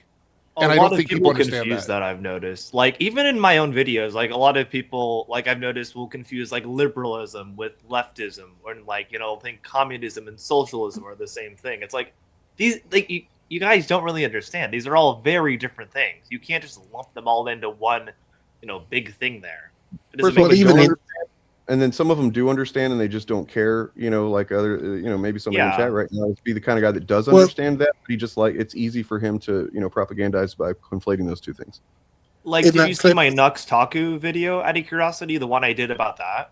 I saw it. Yeah. It's exactly that. Like, he just lumps it all together and it's so infuriating. Well, even the start of this video where Eric has got that picture up of Marx and Hitler saying they're both socialist when neither are socialist. Right. Marx was quite famously a Marxist. Named it after himself. Wow, yeah, no shit. No, it's I've got this picture right here. This is one I used for the thumbnail whenever we had him on almost 2 years ago, Birdman. And I want to kind of look at this shirt. Okay? Yeah. This is the kind of thing that a rightoid would look at this and say, "Oh, he's definitely a fucking socialist." And it's like, no, I mean, so for reference, when I started making YouTube content, I did not consider myself anything really. I was just like, I had kind of become a little bit disillusioned. The only thing I knew that I was a humanist, and then I'm, try my best to be as rational and, evidence supported in anything that I do. And that led me to make content that then people were calling me leftist in my comments. And I'm like, oh, what? You know what I mean? So like that over time, I've kind of just, you know, like whatever. I'm not going to argue with it because generally it does seem to me that not always, because there's some fucking crazy ass commies on the fucking, you know, used to be on Twitter anyway. You know, the people with all the multi-hyphenate fucking, you know, bullshit and all their flags and stuff like that I think are pretty silly. But it generally, the stuff that I believe is best for and supported by evidence and data, best for society is going to fall on what many would call the left. You know, so it's not an ideological thing like coming from, I'm a leftist, so I must believe all the things leftists believe. It's like, I'm a humanist and I believe in minimizing harm and maximizing benefit. And oh, look at that. Here's where most of that shit sits on this, you know, mostly arbitrary fucking political spectrum, right? But yeah. This is true too. Eric July and his acolytes believe that any and all state intervention, even during wartime, is socialism. This cause doesn't matter. It's about fuck them hoe ass roads. I mean, that's pretty true statement about it. Except when it comes to intellectual property rules. That's very true. much in favor of the government. Yeah, that's true. Well, and also, you know, they want, we can get into a whole, I actually have a clip that we'll look at in a bit. That's pretty funny, but let's continue this. Yeah, let's continue. Yeah. By the way, I'm love here that for a couple of reasons. The first is this cleanly demonstrates that Eric July is a grifter that has weaseled his way into media discourse. Oh, no shit, which is yeah. the purpose of this series. I'm sure many of you have heard of the pipeline by now, and when you look at Eric's channel, you can see clearly that he's trying his damnness to break into the right-wing political grift, as that space is very lucrative for the dregs of society. The second reason is Eric basically challenged me to do this. You see, I quote tweeted him and said my piece and was going to leave it at that. But then he quote tweeted me stating that I committed an ad hominem fallacy.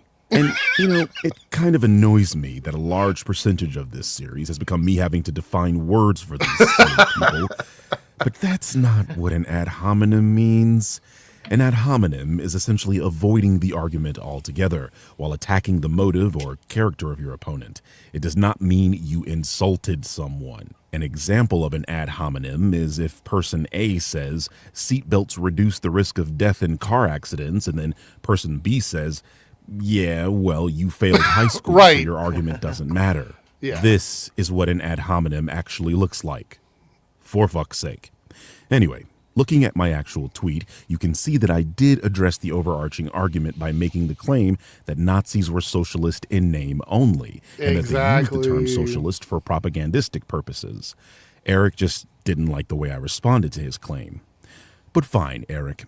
I'll put your video in a blender and debunk you point by point if that's what you truly want. I want to point out here, pausing for a second, that this is the argument that a lot of people were making under Eric's video, just broadly saying, like, you're ignoring all of the context and nuance of how they got into office and then what happened to them once they were elected. And every response to that is people pulling up Grok or Google searches. And it's like, then you go, well, in North Korea, are they actually democratic? They call themselves a democratic party, so clearly they must be Democrats, right? It's all about democracy. Literally no word in DPRK is accurate. Right. You know, they're not democratic. It's not a republic. They're not the people. And then it's, you know, South Korea, which is, you know, the officially recognized Korea, would not, you know, consider them Korea. Right. So this whole argument is literally about the name of something. His entire foundation of his argument is they called themselves this thing, so they must be this thing. That's what it is. It's crazy.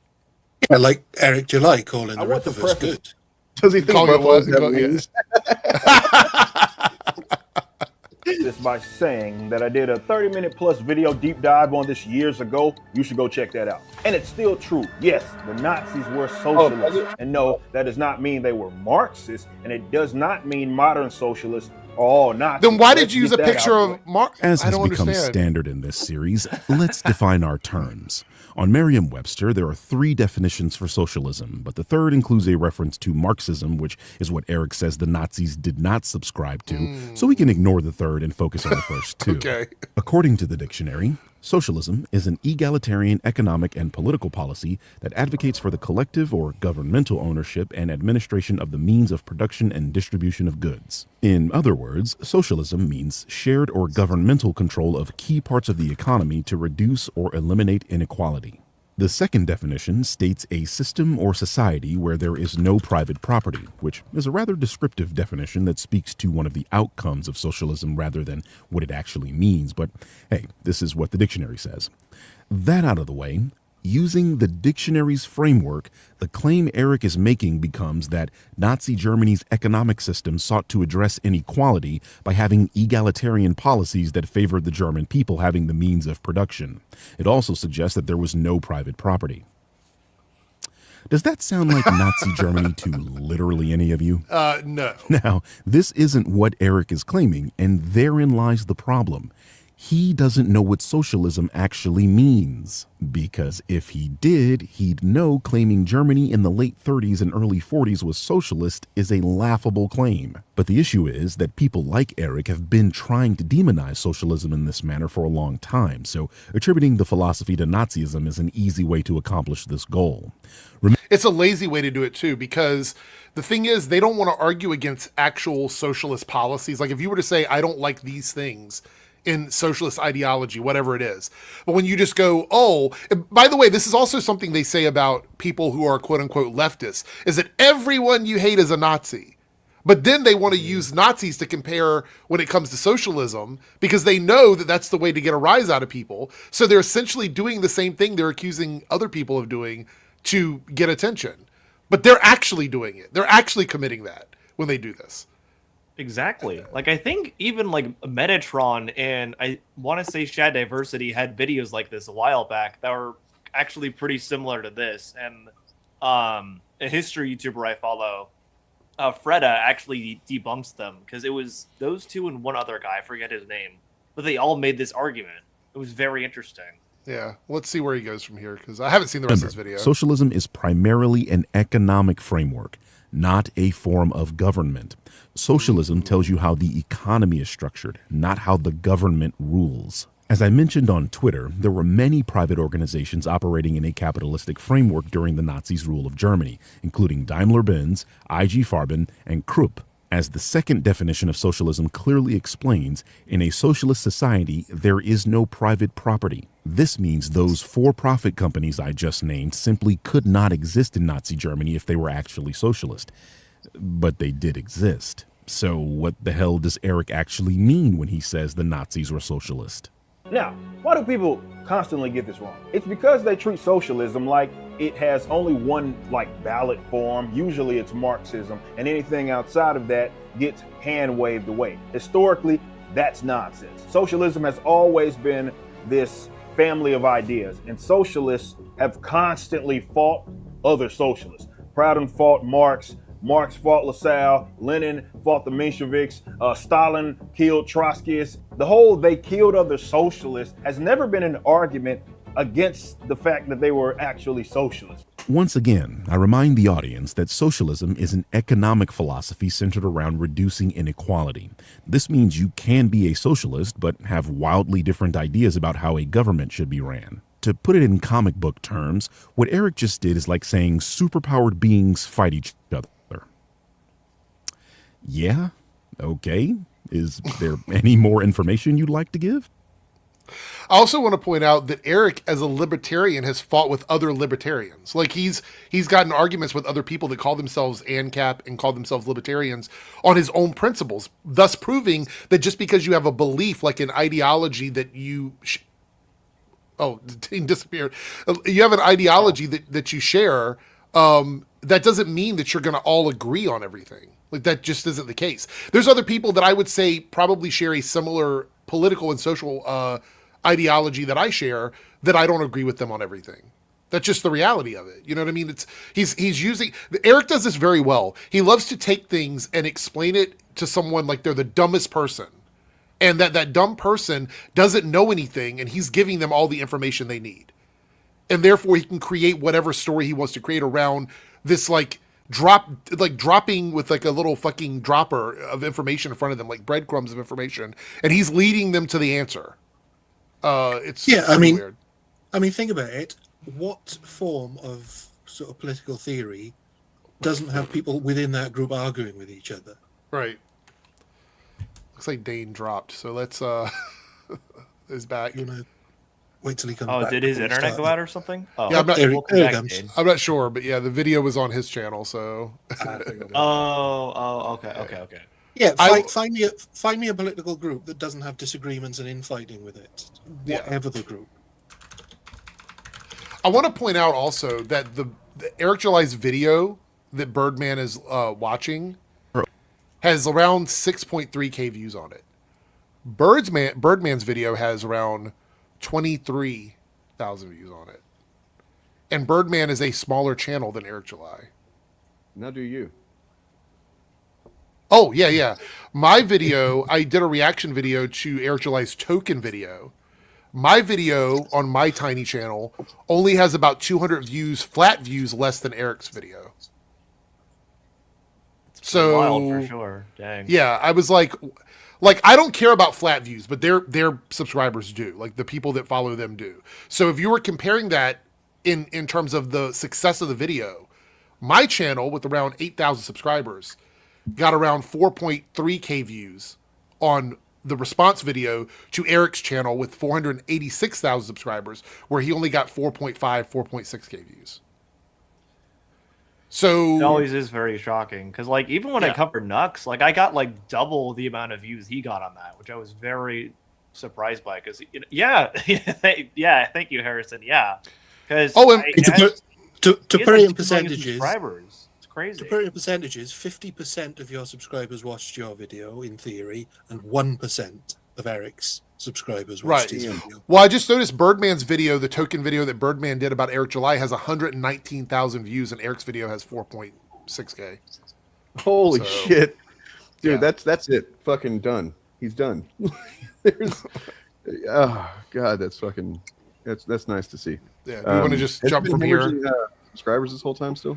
No, so that's what I was going to say. His shorts videos, he's been doing these little short videos like every day, have managed to put a Band-Aid on the bleed. He's not gaining subs, but he's not losing subs, meaning that the shorts that he's putting out is doing just enough damage control to keep him from basically, just bleeding subscribers at this point. But it's not going to last forever because I'll be honest, I think I don't have any proof of this, so this is just me talking shit, but people know that's what I do, right? I think Eric is using AI to come up with videos. Oh, interesting. I think his video shorts, if you watch them, it feels like the script is being like a fine-tuned version of an AI script. Like, I think he's just going in and going, I want to compare socialism to Nazis, and can you make this script for me or whatever? And it seems like that's what he did. And then he just made it sound like Eric July speaking. Because you can't, I don't believe that Eric July has enough active brain cells to come up with the amount of topics he comes up with every day, in shorts. So I think that he's just doing AI. He's using AI to try and save his channel because his channel is failing. What I want to point out is that you notice how many times we've seen now where Eric makes like a little lazy ass video there, but he's like starts off and he's like, I've got a long form video about this from like 7 years ago or some shit. Yeah, he's repeating. It's his greatest hits. He's on his Las Vegas tour. He is literally a celebrity in Las Vegas who has no relevance left. So they set up a fucking concert in a hotel lobby, and they're going to play there until they're gone. Ethan, that's a good idea. I'm going to ask Greg to write a video for. I'm sure that's what he's doing. I'm just, again, I'm shit talking, but I feel like I've done enough investigating on this because I thought about it for 5 seconds that he's actually using AI to make his videos. So I suspect Critical Drinker is using it at least to some degree to like get his ideas. I don't know if he's writing a whole script with it, but his shit's and he seems to be an AI trained on his own scripts, if you know what I mean. Yeah, because we did that way back in the day. Whenever fucking ChatGPT verse kind of busted on the scene, we did a segment where we like wrote a Critical Drinker script with ChatGPT, and it really was actually better. It's like more fair a little bit, but I bet you.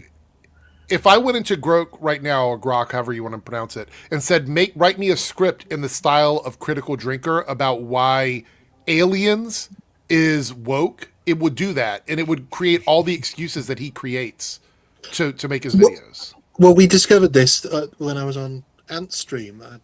I think you were there, Noah, but you may not have been. But the phrasing in one of his videos was virtually identical. It was like he was plagiarizing parts of his own script. So I think I was there. Was that the Predator one, or was that a different one? yeah. Well, that's because they have trigger words that they have to hit, right? Like just like the main thing that they're doing with their if they're not able to gain new audience, which we know they're not doing that anymore, they have to try and maintain their audience, and they do that with just like it's Pavlov shit. It's just ding ding. That was the weird thing. It wasn't his usual trigger words. It was like he was talking about the earnestness. He was talking about the Supergirl trailer, and I think it wasn't Predator. It was something recent, but more recent. But so it's just another one of those things that sounds so like Supergirl, criticism, but it's vague enough that he can just kind of keep bandying it out. Oh dumb my God! I just told Groke to write a quick script in the style of Nerdrotic about why the film Aliens is actually woke, and this is hilarious. Hilarious. It goes, first off, Ellen Ripley. Yeah, a woman, not just any woman. A single mother archetype shoved right in your face. She's not there to look pretty. She's there to undermine traditional gender roles. Strong female character? Check. Outranks the men? Check. Tells Colonial Marines, actual tough guys what to do? Check. The dudes in the movie, incompetent. Hudson screams like a little girl. Gorman is a paper-pushing bureaucrat who gets killed, everyone killed. Burke is literally a corporate cis white male villain who betrays everyone for profit. Sounds familiar? It's the evil capitalist patriarchy trope. They even make the company Wayland Yutani the real monster, not the xenomorphs. Corporations bad, aliens good. Hello, this is 2020's messaging. And don't get me started on the queen, female, hyper-fertile, protective of her eggs, laying them everywhere. It's basically a giant walking metaphor for forced birth and maternal rage weaponized against men. Ripley fights the queen in a mech suit to protect Newt, the little girl's surrogate daughter. This is IVF level shit. Maternal feminism on steroids. Protect the children from the patriarchy? Sorry, from the xenomorphs, same thing. Now let's talk about Vasquez. Butch, lesbian-coded Hispanic woman with a giant gun yelling, "Let's rock." Diversity quota much? They threw every box at us. Woman lead, minority tough girl, corporate greed bad, men incompetent or evil. The movie literally ends with Ripley adopting Newt. No man needed. No romance. Just two women and a little girl surviving. Found family, chosen family, the woke holy trinity. James Cameron knew exactly what he was doing. He was planting the seeds. Terminator had Sarah Connor. Aliens doubled down. It's all connected, guys. The long march through the institution started in the 80s. They just hid it behind awesome action and practical effects so we wouldn't notice. Holy fucking shit.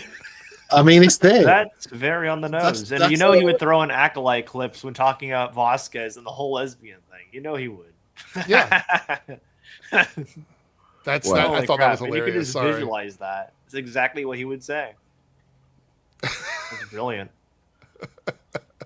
Jesus Christ, man. Yeah, sorry, I thought that was hilarious. Done talking about new movies, and then he'll want to grift off of old movies, and then he'll make a video just like that. I'm sure. I think we just hit on a new segment.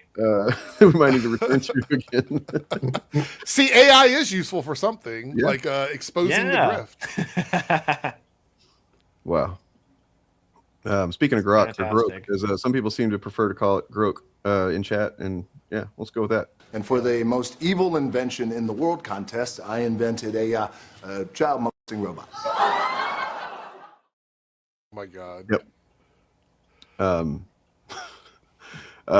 Really fucked up, but actually pretty darkly hilarious. The Rock SNL sketch from back several years ago.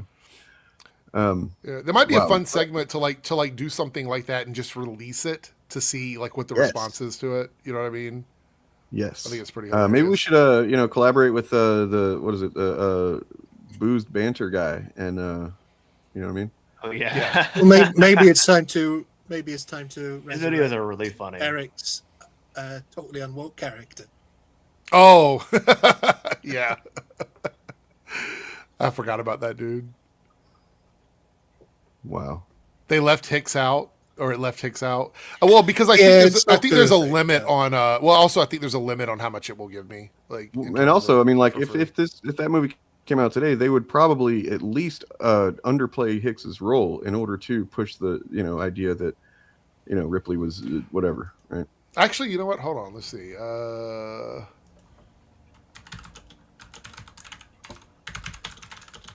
I'm just gonna say add a segment about Hicks and see what it says. Just curious. Sure. while we wait, they're starting to draw more and more towards, Korean or Japanese filmmaking. It's precisely because it's a bit different from what we get. And that's a good thing. Yeah, what is the most recent Japanese film or at least entertainment that you enjoyed so far? What am I thinking of? See, a lot of them would be older ones, like Old Boy, for example. I really enjoyed that one. I know it's not Japanese, but yeah, probably stuff like that. Crouching Tiger, Hidden Dragon, I really like that, and it's like Chinese, I think. But yeah, like it's. That's a great What do you one. got? All right, this is That the is a last bit here, classic. but this is funny. Now, Corporal Hicks, oh boy, they try to sneak in a good guy male lead, right? The handsome, competent Marine who flirts a little, gives Ripley his rifle and says, "Game over, man," but then steps up, sounds red pill, doesn't it? Wrong. This is Subversion 101, guys. Hicks is the token competent male, the exception that proves the rule. He's not the hero. He's a supporting character who gets framed as disposable. Think about it. He bonds with Ripley, teaches her to use the pulse rifle, even as that cute "you okay" moment, but what happens? He gets taken out of commission early in the finale. Impaled, knocked out, literally carried by the woman. Ripley drags him. It says he's reduced to damn... What is that? It's not perfect because it's Hudson that says "game over, man." But Right. Yeah. I noticed that. Yeah. That's what I was reading. I'm like, what? But this is the AI. It says Hicks is reduced to damsel in distress for the strong woman to rescue. It's the ultimate emasculating trope. Give the guy just enough heroism to make you like him, then sideline him so the female lead can shine brighter. They even kill off the romance potential. No kiss, no happily ever after, just found family with Newt and the cat. Hicks left in cryosleep like yesterday's news. They were all in cryosleep. Yeah. but it doesn't matter. I do believe that would probably be something that he would say. Well, yeah, he doesn't say "game over, man." The AI is not perfect, but it is funny. He's gotten more and more inaccurate as he's gone on. So, like, yeah, it makes sense. Yeah, definitely. Wow. Speaking of red pill, did you all see the video I did on was it John De La Rose? Oh shit! I'm just gonna drop Noah out as he talks. Completely fucking accident. I'm sorry. I meant to do that. I was just wondering if you saw the one about John De La Rose thinking The Matrix is like a right-wing movie or whatever. I saw it pop up, but I haven't had a chance to. So that's that one. If you haven't gone back and looked, that is the thing that he does regularly, semi-regularly, because he knows it's going to get him attention. He's done it with Star Wars. He's done it with Star Trek. He's done it with, I think, Indiana Jones, maybe, which is crazy. But like, he's done it with essentially every popular franchise, Lord of the Rings, where he'll say that it's inherently a fucking right wing. It's everything I saw about John definitely seems like major lol cow stuff. Like he's pretty bad. Well, I mean that does kind of bring up so. Yeah, he has been getting some interesting interviews lately on his channel. He's had a couple of the actors from the very hot, very looked forward to show on Daily Wire Plus, The Rise of Merlin, which kind of seems like it might be the thing that partially started sinking Daily Wire financially before they just sunk themselves culturally. But yeah, so he's got a couple interviews with those guys, and it's just interesting because I don't know, Daily Wire obviously is run by Ben Shapiro, and what's the other guy's name? Well, he's not running anymore, actually. But they're very pro-Israel, which is lame. But they're also, Ben Shapiro's obviously a Jewish man, and it's just interesting that they would have him, interviewing their actors for the show and seemingly having a direct, line to be promoting this shit. Because John De La Rose is just he's a fucking literal Holocaust denier, which to me is the same thing as fucking Nazi. And he's was surprised to learn about a year ago that he's a furry as well, and nothing wrong with furries. Not inherently wrong with furries, but he is a furry as well, and seems to. He's on the more extreme end, I gotta say. Look, like the Lucario stuff. Yeah, that was really funny to find out about. Holy crap. And then also he's just a documented domestic abuser to some degree. So interesting crowd. That's how desperate Daily Wire is to try and pull people into that bullshit but show. Apparently he also writes, like, his books are all written by AI, which I'm not surprised about. But also he posed as like a woman at one point, Daniela Esther or whatever. Yeah, to like try to sell his female smut book because he can't sell any of his own books under his own name. It's like, dude, come on. So bad. Yeah, he's I mean, he's a lolcow, but he's also apparently got somewhat of a following there. It's pretty pathetic. You know, there was that one time, I don't know if Ethan's still in chat, but there was that time that he brought Ethan on stream with him and then like thought he looked like a badass by like fucking talking shit and then, you know, kicking him off or whatever. Yeah, you invited him on and then you're like, I'm going to kick him off. Yeah. Bro, you didn't have to even let him on in the first place. Like, what the...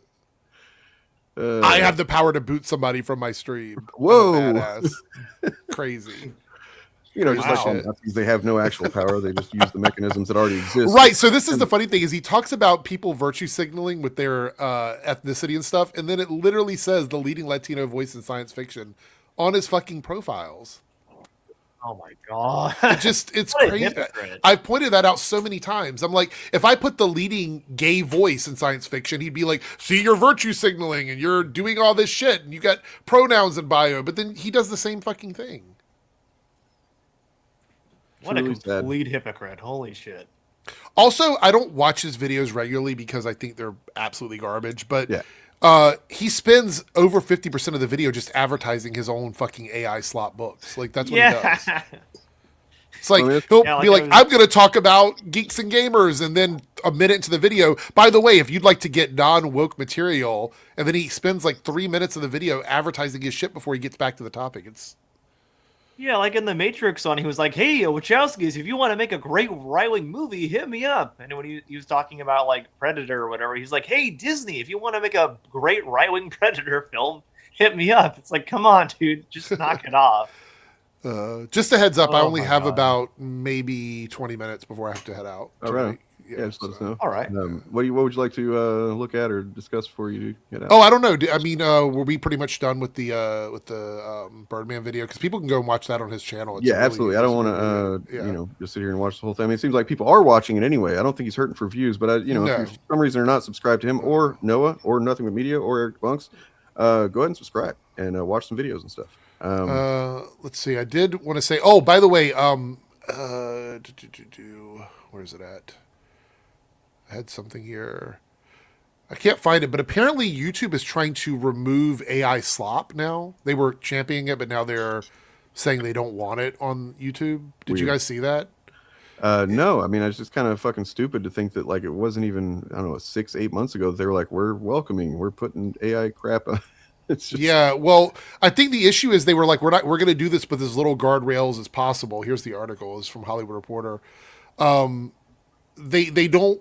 There's this really big influx of like of AI music. I don't know if you guys have seen this or not, but it's like, what if you know, Guns N' Roses sounded like a 1950s doo-wop song? You know what I mean? Yeah. They do that, and I guess YouTube is cracking down on it. Have you seen the AI like anti-woke grifter praise video? No. Like, the music video. So Leaflet, I reacted to this last stream, but Leaflet, an anti-woke VTuber, made an entire AI-generated video, basically praising Asmongold. It's called like "Put Them in the Box" or something, but it's like an AI-generated, I guess, kind of anime-esque video of Asmongold and like Tectone and Rev Says Desu and all those Nuxtaco, all those guys. That sounds like maybe worse than the ShamWow Wokebuster video. It was incredibly bad. It was really bad. It was awful. Oh, yeah, that was not a good video. Because the balance in YouTube here is that they just want people to watch their videos, and so they'll get ad revenue. So they don't really care if it's AI or not from a business point of view. So it's all about public perception. Right. So I think the issue is that what they might be realizing based on some of the other articles I've read is that the more AI that pours in, the less actual creators they're having on their platform, and the YouTube would just turn into an AI cesspool essentially. And I think they realize that they have to have some sort of guardrails on this. I saw this today. I want to share this with you guys. Have you seen the Trump Miners remix song? This is pretty funny. Oh, where'd Dane go? Oh, maybe there's a connection thing or something, because I dipped out previously too for some reason. I thought this was kind of funny. I'm not going to play the whole thing because it'll probably get a copyright on it. But it's just, this is a channel that's not AI music, which is why I thought it was interesting here. In a little while, you'll be seeing I'm suing the BBC for putting words in my mouth. Literally, they put words in my mouth. They had me saying things that I never said coming out. I guess they used AI or something. Bum, bum, bum, bum, bum, bum. Bum, bum, bum, bum, bum, bum. Tonight, I am also proud to announce. I'm not going to watch the whole thing, but I just think it's minors, funny. They will not be happy, but that's okay with me. Minors. Bum, bum, bum, bum, bum, bum. Minors. Bum, bum, bum, bum, bum, bum. My favorite word. Bum, bum, bum, bum, bum, bum. Minors. Bum, bum, bum, bum. I love minors. Anyway. That's fantastic. I thought it was funny. It's real good. With all the Epstein stuff going on, I don't know. It just made me think about it. I was like, okay. And, I apologize, guys. If I dip out, just ignore it. I'll be right back. It's just my screen crashing out for I'm not quite sure why, except other than I'm on Wi-Fi and I shouldn't be. Right. But that will be corrected very soon. Okay, so this is the next thing we should watch out for. This is probably what the grifters are going to jump on. Christina Hodson, who wrote The Flash and Birds of Prey, is reportedly set to write the script for Batman: The Brave and the Bold. I'm already seeing little bits of this take over the social media space. I wouldn't be surprised if there's already videos out from these guys about this. I mean, I already saw them complaining about, Nintendo not having a female president. I saw that too. Yes, I got a video pulled about that. But I saw somebody, I forget who it was, with a video on this already. So yeah. Oh my so God. This it's going to be they're really desperate for anything at the moment. And Kathleen Kennedy departing Lucasfilm has been a big problem for them because speaking to your video on that, I want to point this out, is that they, as you said, brilliantly in your video, they campaigned for years about how terrible she was for Star Wars and how she's ruining it all and blah blah blah, and then of course lied multiple times about her being fired or whatever, and then finally she didn't get fired, but just decided to move on, and they're just essentially silent on that fact. They're not. I mean, they took a lap on it, I suppose, but like, other than that, they're not like literally critical drinkers on, was it British fucking fake news saying, oh, I don't have any hope that it's going to get any better. So what the fuck were y'all doing all this time, man? Like, you literally got the thing that you claimed you wanted. It was a waste of time. Well, in the midst, her entire filmography and all of her fucking her credits for as a producer of amazing movies that you praise in other contexts that she's done before. But when it comes to Star Wars, she's terrible. And now she's gone, and you're still going to say that Star Wars, of course, you're fucking grifters. And they're going to find another woman to fucking, put a target on. And it's just the same as it ever was. Well, in the midst of hating Kathleen Kennedy, they also started hating Dave Filoni. And now he's in charge. And so, as far as they're concerned, there's just another new person to hate. And this one, even better, they've already established that they hate him. But... Yeah. Well, yeah, the thing is that Christina Hodson also wrote Bumblebee. Yeah, I mean, there is a world where sometimes somebody writes something and corporate comes in and fucks up something that could be a good script, because that's just the way the industry works. So if you're looking at somebody, or somebody can be hit or miss, that's also a possibility. Somebody could write a good script and then they have an off script, and that's just the way it goes. Because I did see someone else say something, but I do want to thank you for the super chat here, Jolan. But here, I actually liked Bumblebee, honestly. I did too. Solid. As far as story goes, that was the best one, I think. Yeah, and then Luna here, so I'm worried about this Batman movie because of the one film, The Flash. And I think it is okay to be concerned, but just the announcement of her name has now spiraled into a lot of hate. And I think that's gonna happen, because they're not gonna talk about how good Bumblebee is. They're not gonna talk about that. They're not gonna go, oh, by the way, Bumblebee, arguably the best, or at least top 3 of the Transformer movies. I would argue that it's my favorite Transformer movie out of all of them. Yeah. But yeah, and actually, Birds of Prey, I didn't like it initially. I did not like that film. But I do realize that it's supposed to be, at least from what I've been told, unless I got wrong information, is that it's written in a way that it's supposed to come from the mind of Harley, which is why it's kind of batshit crazy. And once I realized that, I'm like, oh, now the movie makes sense to me. If this is supposed to be how Harley sees the world. Brave and the Bold movie? No, Birds of Prey. Oh, okay. Yeah. And the Birds of Prey movie, supposedly the intention was this is how Harley Quinn sees the world. And once you understand that is the movie does make a little bit more sense. I still don't really like the movie, and I know some people do, and that's fine. But I love Bumblebee, so I'm going like this could be a good movie. It could be bad. It could be really good. But I'm not going to jump on a hate campaign towards the writer, because the writer is a component of a bigger structure of how films are made.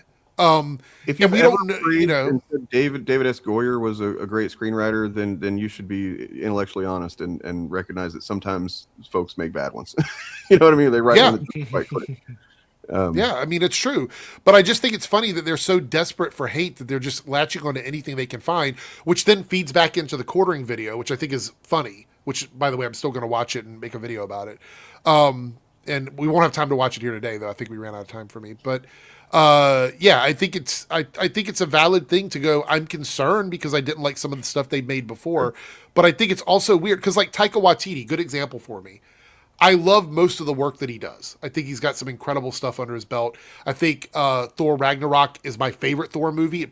It's one of my favorite movies in the MCU. I think it's a great film. And then Love and Thunder, I don't like that film. I think that film suffers from a lot of issues. It comes from the same person. So there is a possibility that something could be good. It could be bad. But the fact is, they start astroturfing. Keep in mind, we don't know anything else about this movie, really. And this is my complaint about them from the beginning, is they will spend years trashing something, and then I'm supposed to believe they're going to go into that movie and give it a fair shake? That doesn't make any sense to me. They're not going to. Most, like, when Jeremy from Geeks and Gamers came out of, I think it was Snow White, he's like, guys, I walked out of Snow White. And it's like, okay, you were never going to like the movie anyway. So yeah, you went in there with an open mind and sat and like really tried to consider the take. Yeah, okay, sure. Yeah. So and that's exactly the kind of shit that has caused him to have to pivot over to just completely openly, fascist fucking content, because Geeks and Gamers completely burned out any sense of you want to talk about earnestness that there ever was. So I just found out that I have to leave a little bit early because there's an issue. But Noah, thanks for jumping on. I do appreciate being here with you. And Thank you Ryan, for having of course, me. as always. And Dane, thanks for having me on the stream, I mean, as usual. it's your stream too, man. Oh, it's Thanks for having me. partly my stream, maybe. Everybody that's watching on my stream, be good. We have like 150 people watching the show right now, so be good. And I will be making a video for tomorrow, so make sure if you are watching from another channel, subscribe to my channel, turn on notifications, and get bored with me, because that's what I do. Anyway, I'll chat with everybody later. I'm going to jump out of here. Have a good one. See you later. Yeah. So once again, if my shit craps out again, just ignore me. I'll come back as soon as I can. But yeah, what's going on, Noah? How's things going? Your channel's still doing really well. Good. Sorry I came in late again. I had some other stuff to take care of, but yeah. Oh, good. We don't really have a strict, start time here. I mean, other than hopefully, I'll get it started at the time that I advertise. But other than that, it's all good. Very valid. Yeah. Not much with me. I did the Nuxtaku video, the video on John. Like, that guy is just so funny to me, honestly. Just everything about him. Yeah, definitely some funny stuff there for sure. He's one that's like, I'm always hesitant to even like cover him, because like, he definitely he goes out of his way to start shit with people. He's probably following you on social media if you haven't checked. Oh yeah, no, he already replied under my tweet, which I'm not surprised by. What he does. Anytime he comes across a new one of us or whatever, that he's going to start following, and he's going to try and instigate some shit, because it's just how openly fucking crazy and demented and desperate he is. But it's at the same time, it's like he can be harmful, and you got to put harmful narratives down when you can. But yeah, it's always a tightrope with a guy like him. And I think we're at a tipping point now where a lot of them just seem so silly. Yeah. A lot of them are just so unbelievably goofy now that we're at this point in history, and they've been banging on about the culture wars and how they're going to save it, and nothing's really changed. Nope. Because they're still complaining about it. Yeah, Gamergate too was like a huge disaster in my opinion. Just kind of crashed and burned. The stuff with Grums, all that. Yeah. I mean, we called that from the beginning. I mean, I hate to, ring our own bell, but like, yeah, it was just as soon as it happened, we were like, holy shit, this is, we had a guy on that essentially we contributed to his channel no longer doing anything, because he was riding on that shit, and I called him out on it, and then he wanted to come on the stream and talk to us about it, and that was kind of a mistake on his part. Chariot was on that day, and she essentially, in a couple of simple questions, just like shut him down and proved the whole thing was essentially a scam. I joined his the Cabrutus guy that started the whole thing. I joined his Discord and just kind of like chronicled a shitload of examples of these are not people worried about gaming.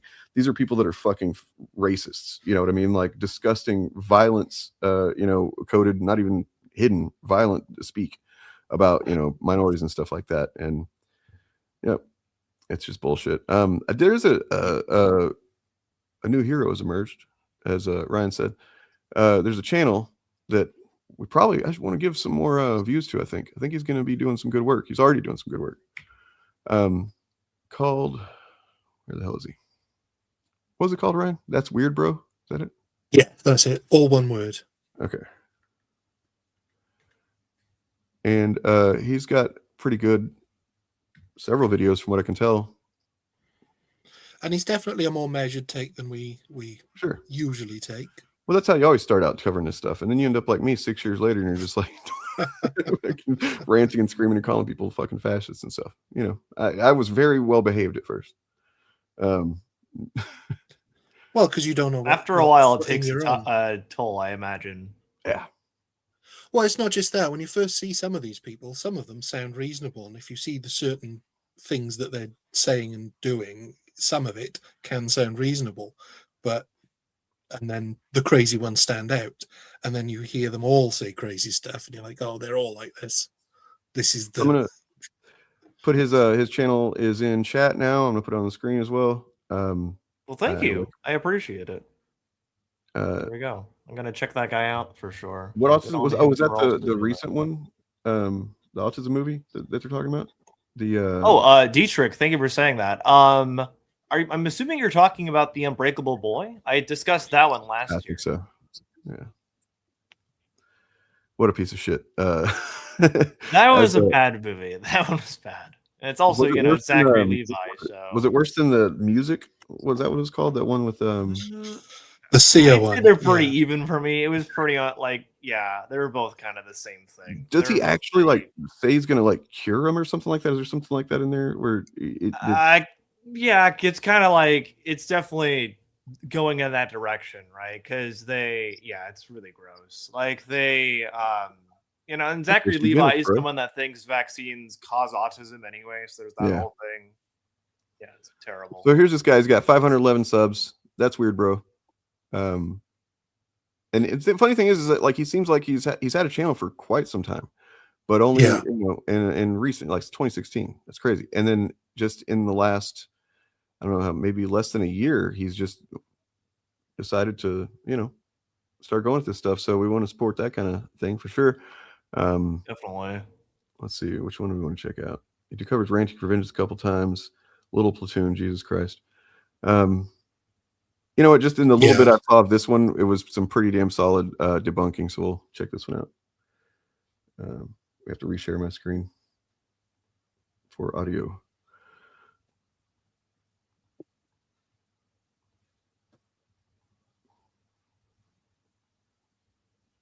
But I think a character like Lara Croft is a character primarily written for men or designed to appeal to men. I think for that reason, she should probably be written by a man.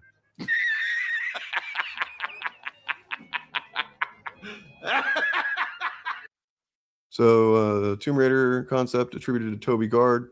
It was scriptwriter Vicky Arnold that truly brought Lara to life. Vicky Arnold, who holds a degree in film writing from Bournemouth, was brought on board to flesh out the story of Tomb Raider in 1996, connecting the diverse locations and levels into a coherent storyline. Crazy. Sometimes it's almost like he's just how can I be wrong this time? You know what I mean? That's how just flat out wrong he is. Drinker, I mean. Yeah, it's I can't remember what the phrase is, but yeah, don't speak on a topic you know nothing about. Don't pretend because you'll be found out. Probably not by your audience because they just sort of slurp it all up, whatever he says. But other people who know better will say, well, actually, it's always been written by women. I have seen so much hate for the new Tomb Raider show even before it's coming out. Like someone said there, it's just insane to me. Oh yeah, we've been on this journey a few times, haven't we, Dane? Of them going nuts about something that I don't know that is so far off. Kind of sexist and unfair. Doesn't sound So, Critical Drinkers Podcast is immediately reacting to the news of a new Tomb Raider TV show. With very little info to even go off of, let's see how genius this multi-million subscriber YouTuber's takes are. And before I get into this one, I wanted to thank all of you for the overwhelming support on my last 2 videos. If you guys want to see more, please make sure to like and share with your friends, and comment down below what you guys want to see me cover next. Thank you so much. So this right here is Sophie Turner. She's going to be the star of the Amazon TV series Tomb Raider, produced by Phoebe Waller-Bridge and written by her as well. Oh my, it's so sad. See, that's the fact. I don't think Sophie looks bad here. It's the Phoebe Waller-Bridge that gets me. It's just, it's cosplay. Like the outfit is God fine. damn it. Like they've got. I apologize. So we got our screens all mixed up here. Oh, weird. All good. That's all right. Though I think it's a good. Why is it not? What the hell, dude? This is crazy. Why are they talking about its cosplay when they constantly complain that a costume isn't accurate enough? I don't know. I mean, it doesn't make any sense. Very strange argument there to take for sure. Yeah, switch this around here. I don't know where the hell the saved template went, but okay. You know, behind the scenes on the live stream. That's what it's all about, guys. There we go. Lara Croft. And like, honestly, I think she looks good. If I'm being real, I think she does look pretty accurate to the game, in my personal opinion. Yep. I mean, you know, it's insane that these guys that, you know, even if there were just an abundance of women who looked impossibly perfect, like they seem to want women to look, that they think that they would like. So, I mean, they're essentially just telling on themselves that they want the most fantastical, you know, near porn that they could get when it comes to media that really doesn't have anything to do with, you know, it's like, she's fucking sexy, dude. Any one of these guys met a woman that looked like this, you know what I mean? In real life, they would, you know, well, you can imagine. Yeah. And look at these girls that become part of this too, like these women rather, I suppose. Pick-me's basically. Yeah, they have to fucking, you know, be pretty depressed, I imagine. Yeah, I don't know. like Maybe X-ray girl, Ferdinand erotic, you know, all that stuff. I mean, seriously, like return to tradition, right? Like give me them fucking angles, dude. That's what we need. No polygon boobs, yeah. The thing that's in it that's the problem. Yeah, I don't think you're going to get much better out of Sophie Turner looking like Lara Croft than this, other than, you know, significant more changes to certain things. But it's the casting. She's not a good actress. Pointier. They need to be pointy. Okay, I'm sorry. Mauler, they're famous for his ability to judge good acting when that's literally not what he ever focuses on. By the way, you guys to be honest, have seen all the content, all the praise that he's gotten for his contributions to the Rippaverse, right? All the content, and just people like, oh wow, this is the best written thing ever. Thank God, this is exactly what I expected from a guy who's criticized and nitpicked everything ever. Essentially, you've seen all the content, right? No, no. Funnily enough, I haven't. There's so has. few reviews, and all of them negative. Nobody's made any. I'm not sure whose channel, but we got a 279 super chat. I read that Phoebe co-wrote No Time to Die. Is that Phoebe Waller-Bridge we're talking about? Yeah, she did. Yeah. Okay. I actually like that movie quite a bit. So yeah, maybe a little bit long, but yeah, I liked it. I liked it better than the previous one. So yeah, they hate her because she did the Indiana Jones movie, I think, and that's the only reason. Because well, then she had that show that was like about a woman who had sex with people and you know, that more than just a one guy, and was not deferential to men. So you can't have that, right?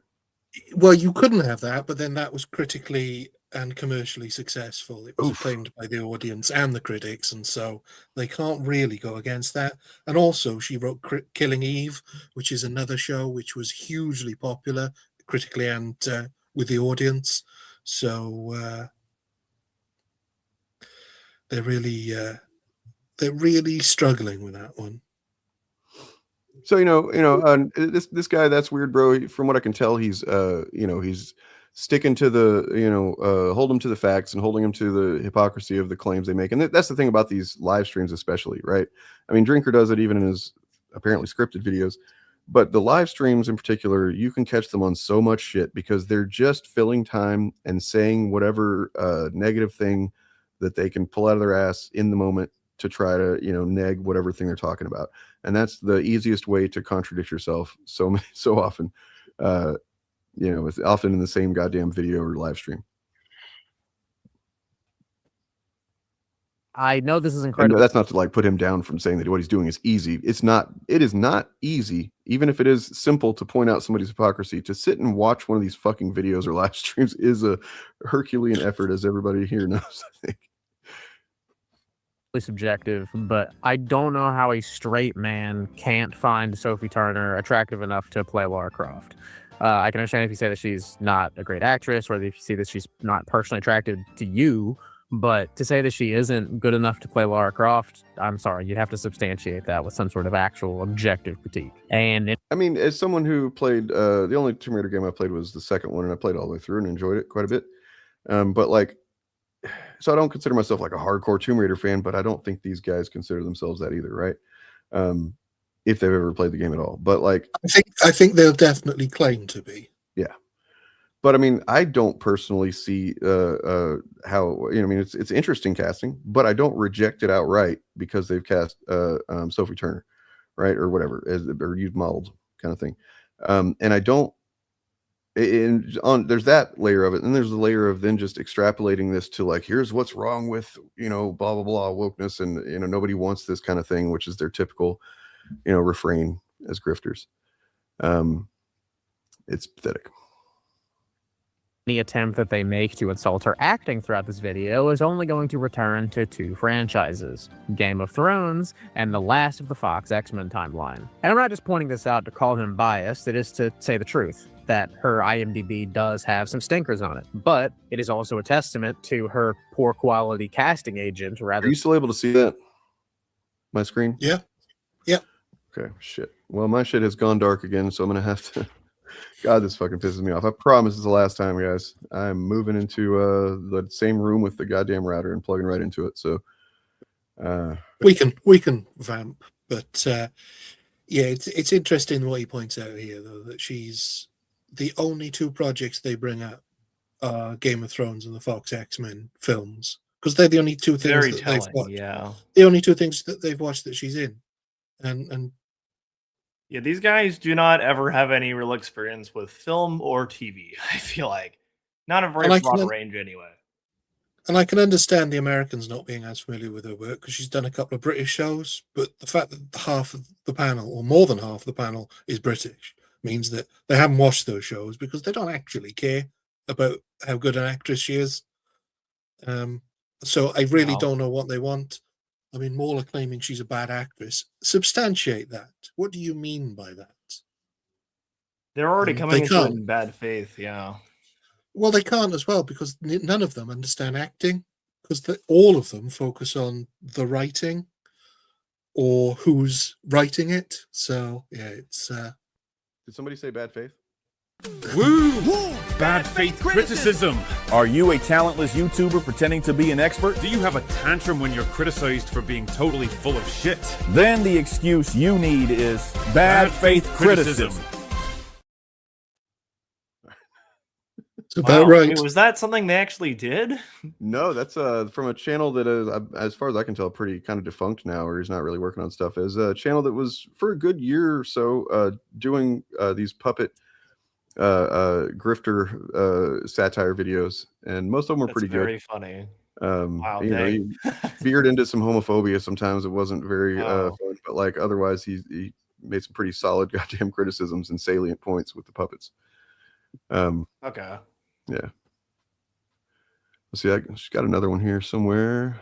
I think it's a nerd-erotic one, maybe. If I do, I'll find it in a minute. But so now. So he goes on to mention, by the way, like you guys were talking about, that they don't, they only mention a couple of things. They don't watch a lot of stuff. If you haven't seen was it the Staircase murder, not necessarily the documentary, but the live action, the dramatization, yeah. Oh yeah. She was in that. She's a fine actress, but I mean, I'd say probably, given right material, an excellent actress. Well, what I was saying was one of her recent credits was a British TV show, which I wouldn't expect the Americans to know, but 3 of the people there on that panel are British, so they've got no excuse. Exactly. I don't think there's sound on the video now. Elevate the scripts to the point that they can. None of the X-Men movies that Sophie Turner was in had good scripts in them. Full stop. They were all poorly written. They had some good moments in them, but most of those moments were heavily carried by fourth wall breaking, like meta knowledge, like being a. And they were, they were all like, we have a very famous actress that when we cast her, she wasn't, locked her into a contract, she wasn't very famous. We have to center the movie around her, even though she's Mystique. Yeah. That's what those movies, in my opinion.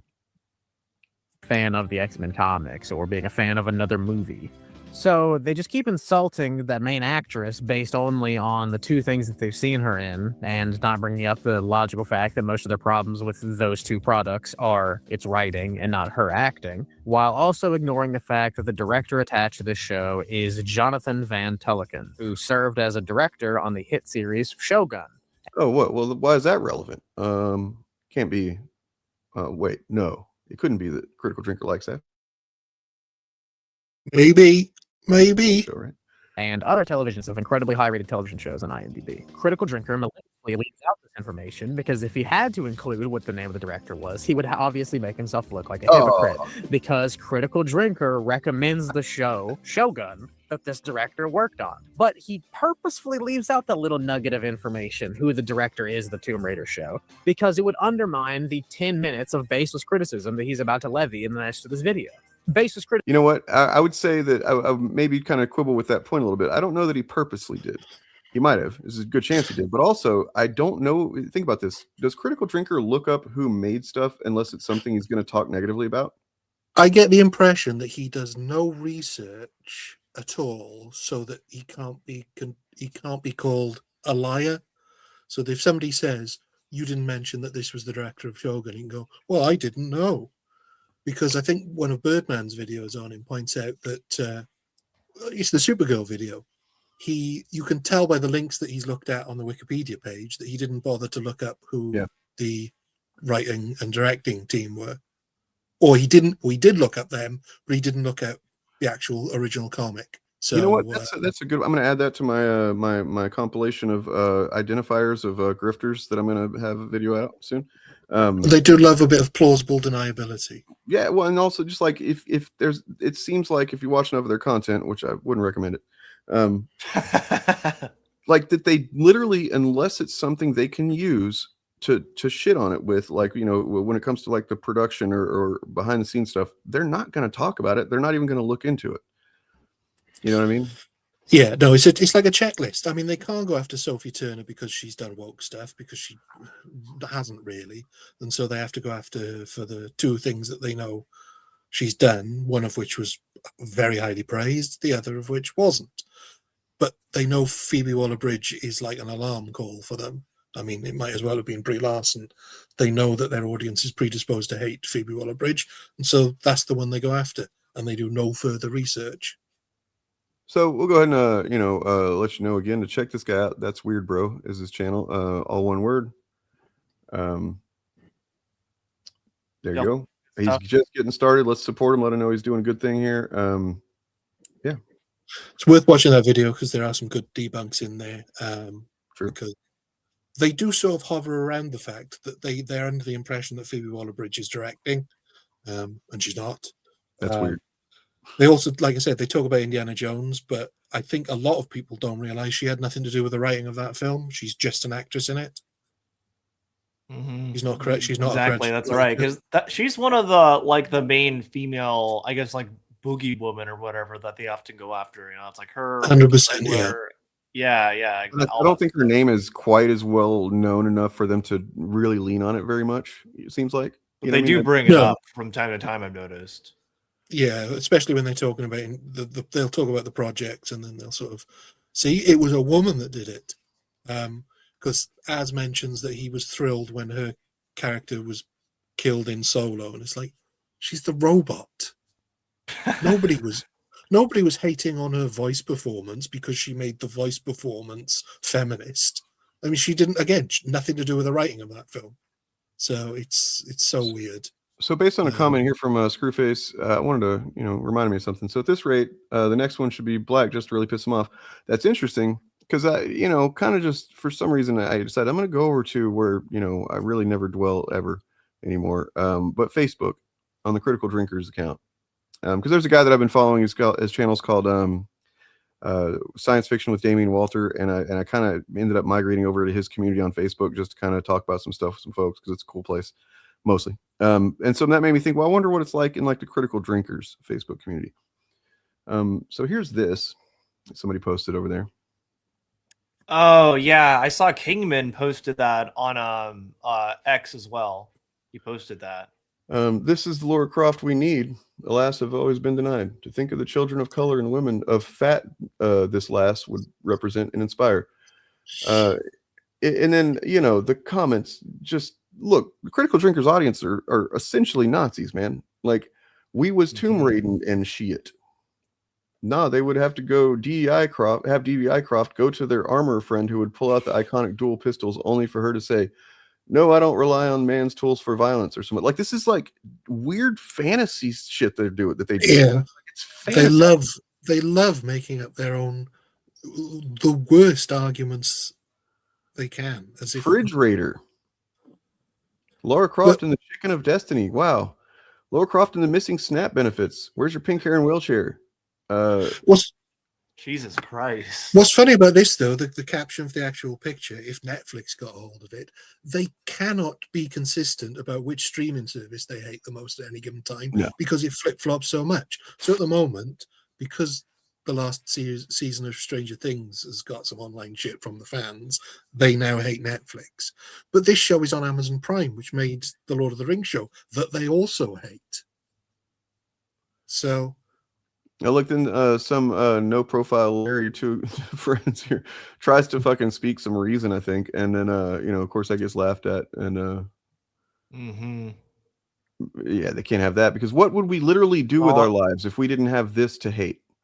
Yep, all an echo chamber there. Something to be productive, maybe we would do something productive. No, we're not creative people, we're not smart people. We have to do this, right? Doesn't even have to be productive. Instead of commenting on media properties that haven't come out yet, go and actually watch some that are out and expand your mind. Go and watch some of the stuff that you see out there, or the thousands. Support the stuff that you think is not woke. I mean, it all probably is, but still. Right. Support that was one of the best arguments that actually the puppet guy made in a video about Nerdrotic that really salient point he made late in his Nerdrotic video one time that was like, holy shit, this is fucking great. Where he talks about all of the, before now, because now they're all going to be AI generated, but like, varied, like tons and tons of Star Wars fan content that like look great. You know what I mean? That you can find. And if like, okay, if you're not happy with modern Star Wars, fine. But you still want some Star Wars, don't just complain about the shit you hate. Go find something that's like fan content, support that. And yet, and yet Nerdrotic and these guys, they have a big platform, shrinking all the time. But like they don't ever go, hey, here's some amazing fan content, Star Wars fan content that we think is more like what, unless of course it's like Star Wars theory and it's just one of their fellow grifters and they don't really promote that much either because it doesn't directly benefit them. Or he'll just pro AI slop on his channel too, that. So yeah, it's another way that you can just identify these chuds, which, but once again, the final actual fandom video is going to be nothing but identifiers for how to spot anti-fandom content. I'm thinking about rating each one on some kind of scale or something. I'm not sure yet about like how certain it is that like if this is something you identify, then it's pretty damn certain they're an anti-fan grifter. And then because there's some things that aren't necessarily identifiers of that. But yeah,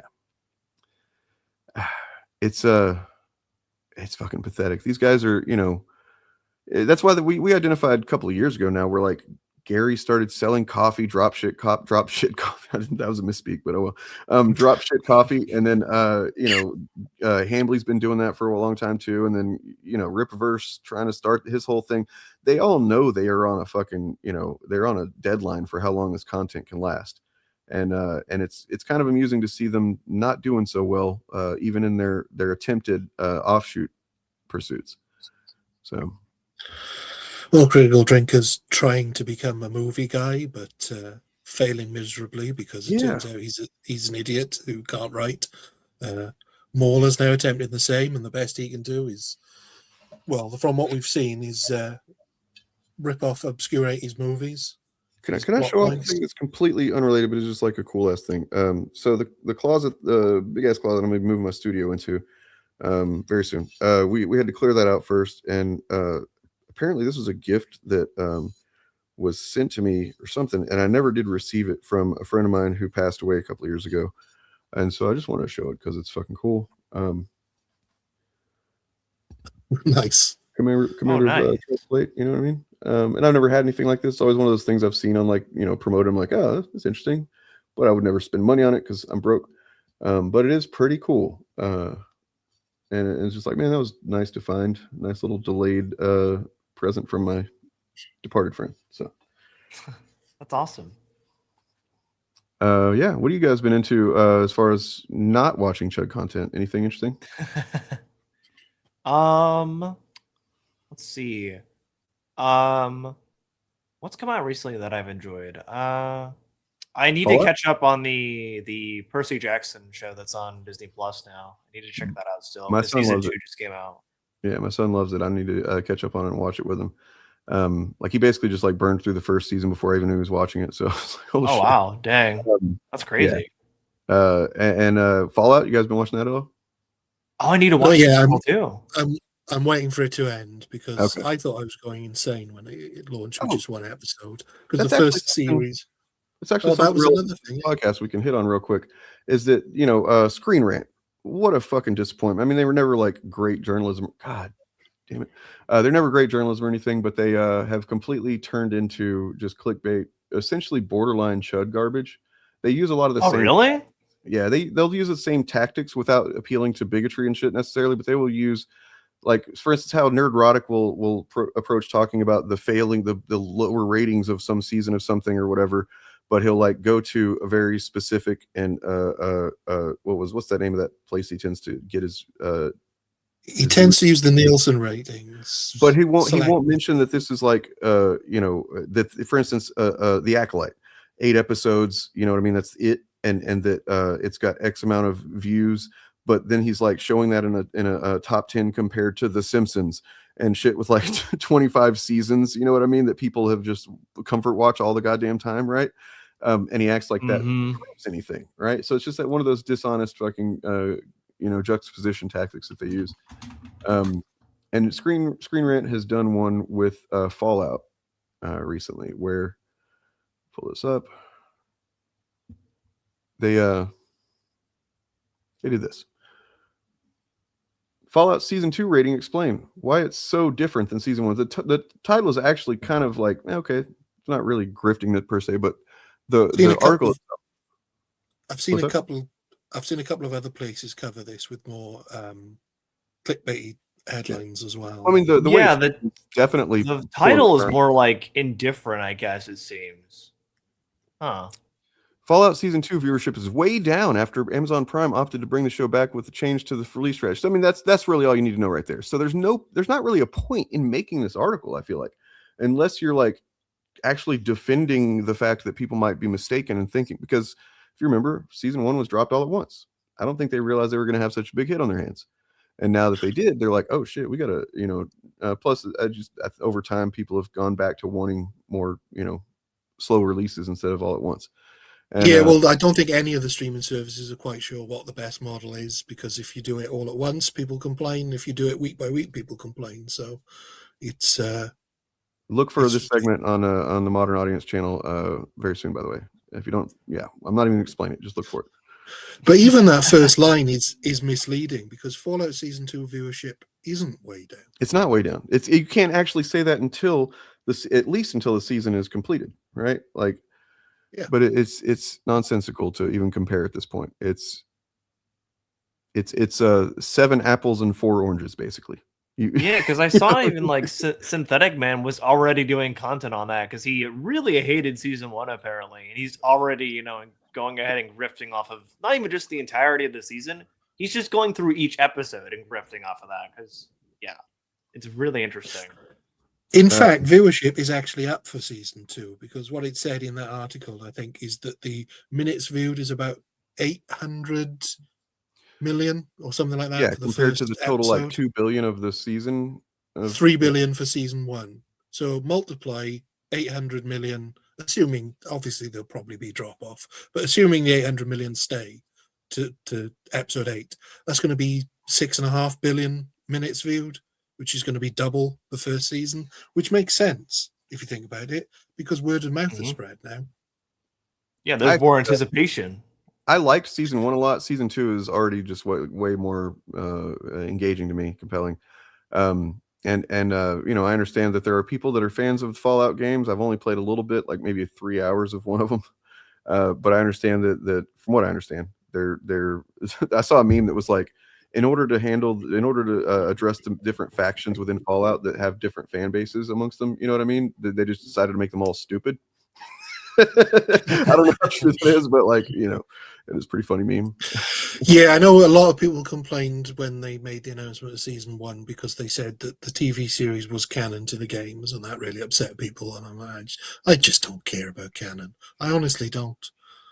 I mean, it's weird. But also, when you're adapting a game, an interactive medium to a visual medium, just a purely visual medium like film or television, there's always going to be something different anyway, just by definition. So, well, I mean, correct me if I'm wrong, but we're talking it's essentially a RPG, right? Like, so yeah, it's Western RPG. Yeah, you can't say that that there really is a canon until something that says this is what happened, right? Like, because otherwise it's just a bunch of different experiences within a world, and exactly. I guess people just didn't like hearing that. No, my experience playing the game is canon. I don't know. Yeah, and that's the weird thing where all of a sudden games companies started announcing what game ending was the good plus or the A++ version. It's like whatever ending you get is the version you get if you play through it again. Right? Yeah, it's wild. It's I mean, I've enjoyed the show, so I mean, I guess maybe not being a game player of said game allows that to be a lot easier for me. But I like the concepts a lot. I like the characters, the factions, and some of it makes a tragic amount of comedic sense. As far as like, oh yeah, I could see that happening. I could see like a group of chuds becoming obsessed with Roman history. Like, you know what I mean? Yeah. Well, I mean, they are now. Right. Exactly. See Macaulay Culkin pop up is always nice.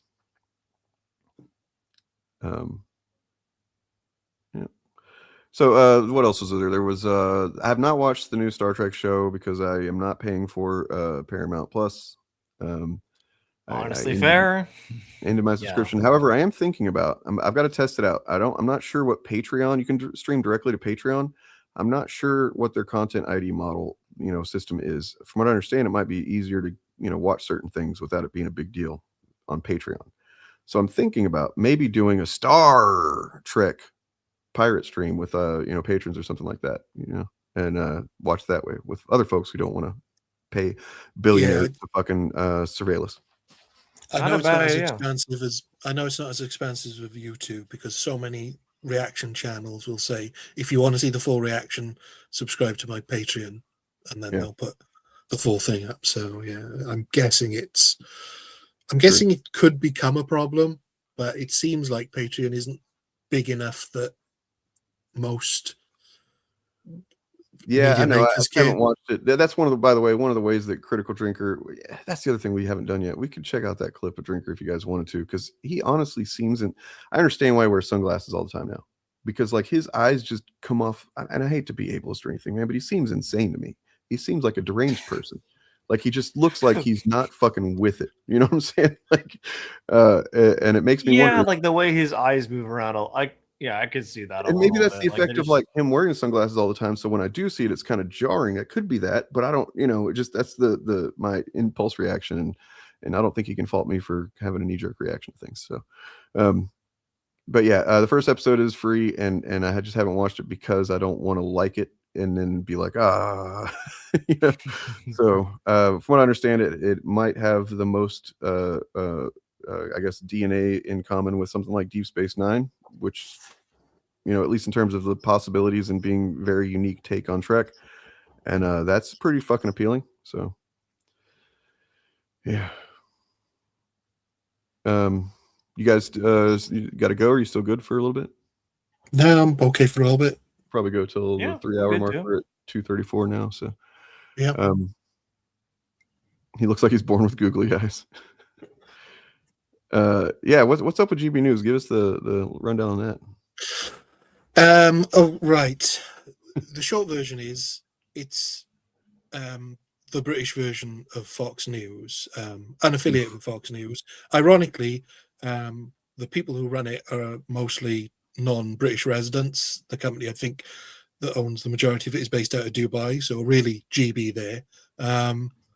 And it's really struggled for viewers. It has increased its viewership now, but when it first launched, for the first 3 years, I think, it was being beaten in the ratings by kids' cartoon shows and even a Welsh language show, which, if you know anything about the Welsh language, there's only, let's see, about 150,000 speakers, and not all of them watch the TV. So it That's really kind of crazy they were getting beat out by that then. That's interesting.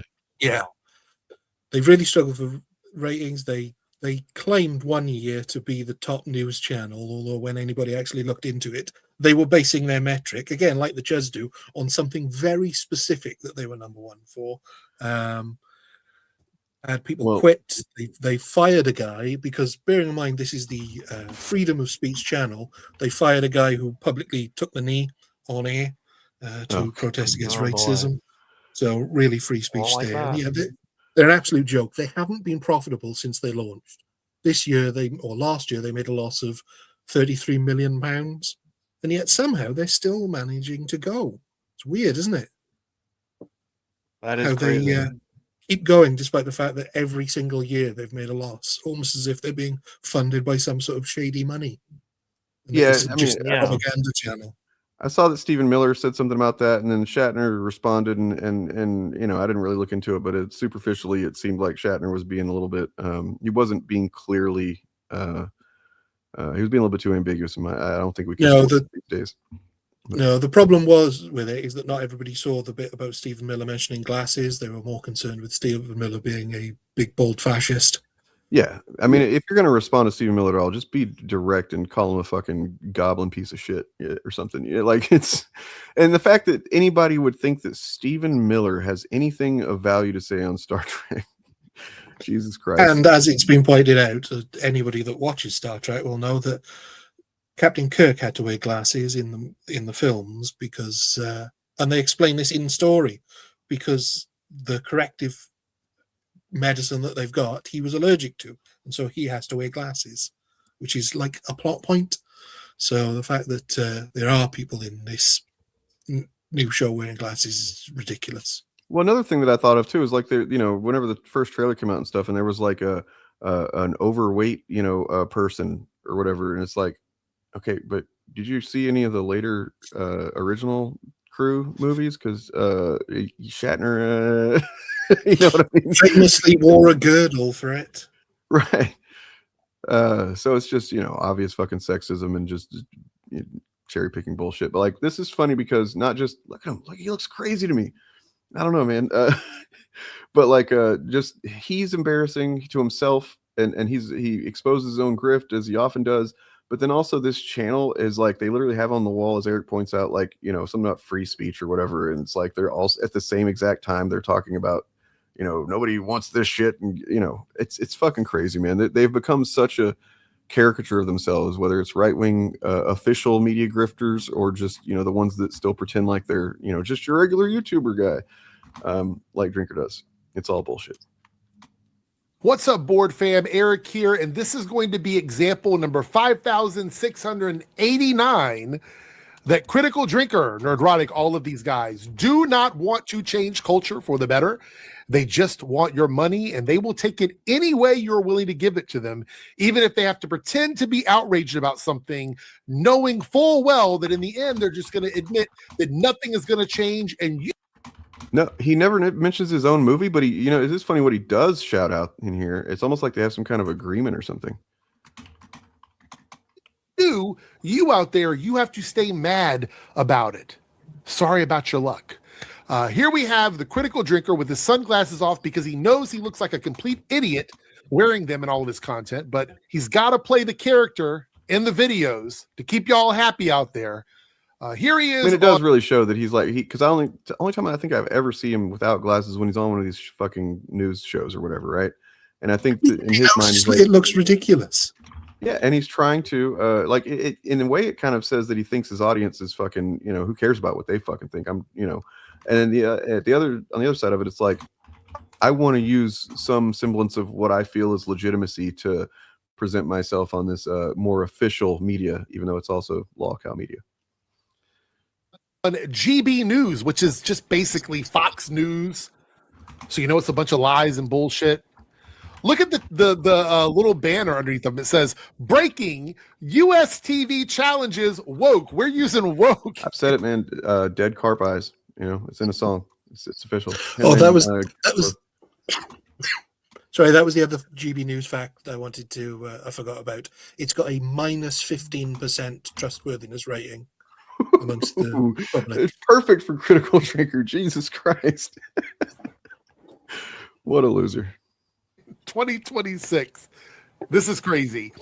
Character in Paramount Plus show Landman challenges the use of pronouns. So apparently that's challenging woke. Keep in mind, Paramount Plus also has every season of RuPaul's Drag Race, including RuPaul's Drag Race All-Stars and including RuPaul's Drag Race Global All-Stars and.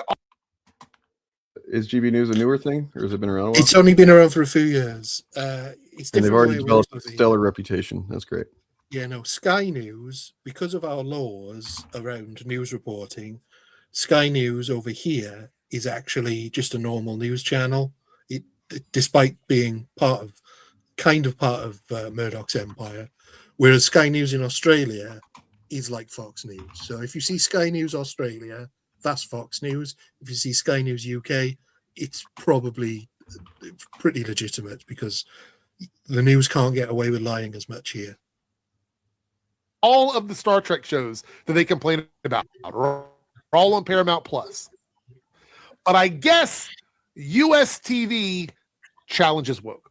Let's hear what Critical Drinker has to say here. I can promise you it's not going to be anything mind-changing. But after we watch this clip, I want you guys to understand, all of you Critical Drinker fans out there, I want you to understand is after we watch this, if you're still willing to support him, you probably need to seek some form of therapy, or you just like throwing your money away. Because he's going to admit here in this clip that all he's going to keep doing is complaining about stuff, and it was never about making things better. So all of the hard work that you put in Star Wars doesn't mean anything.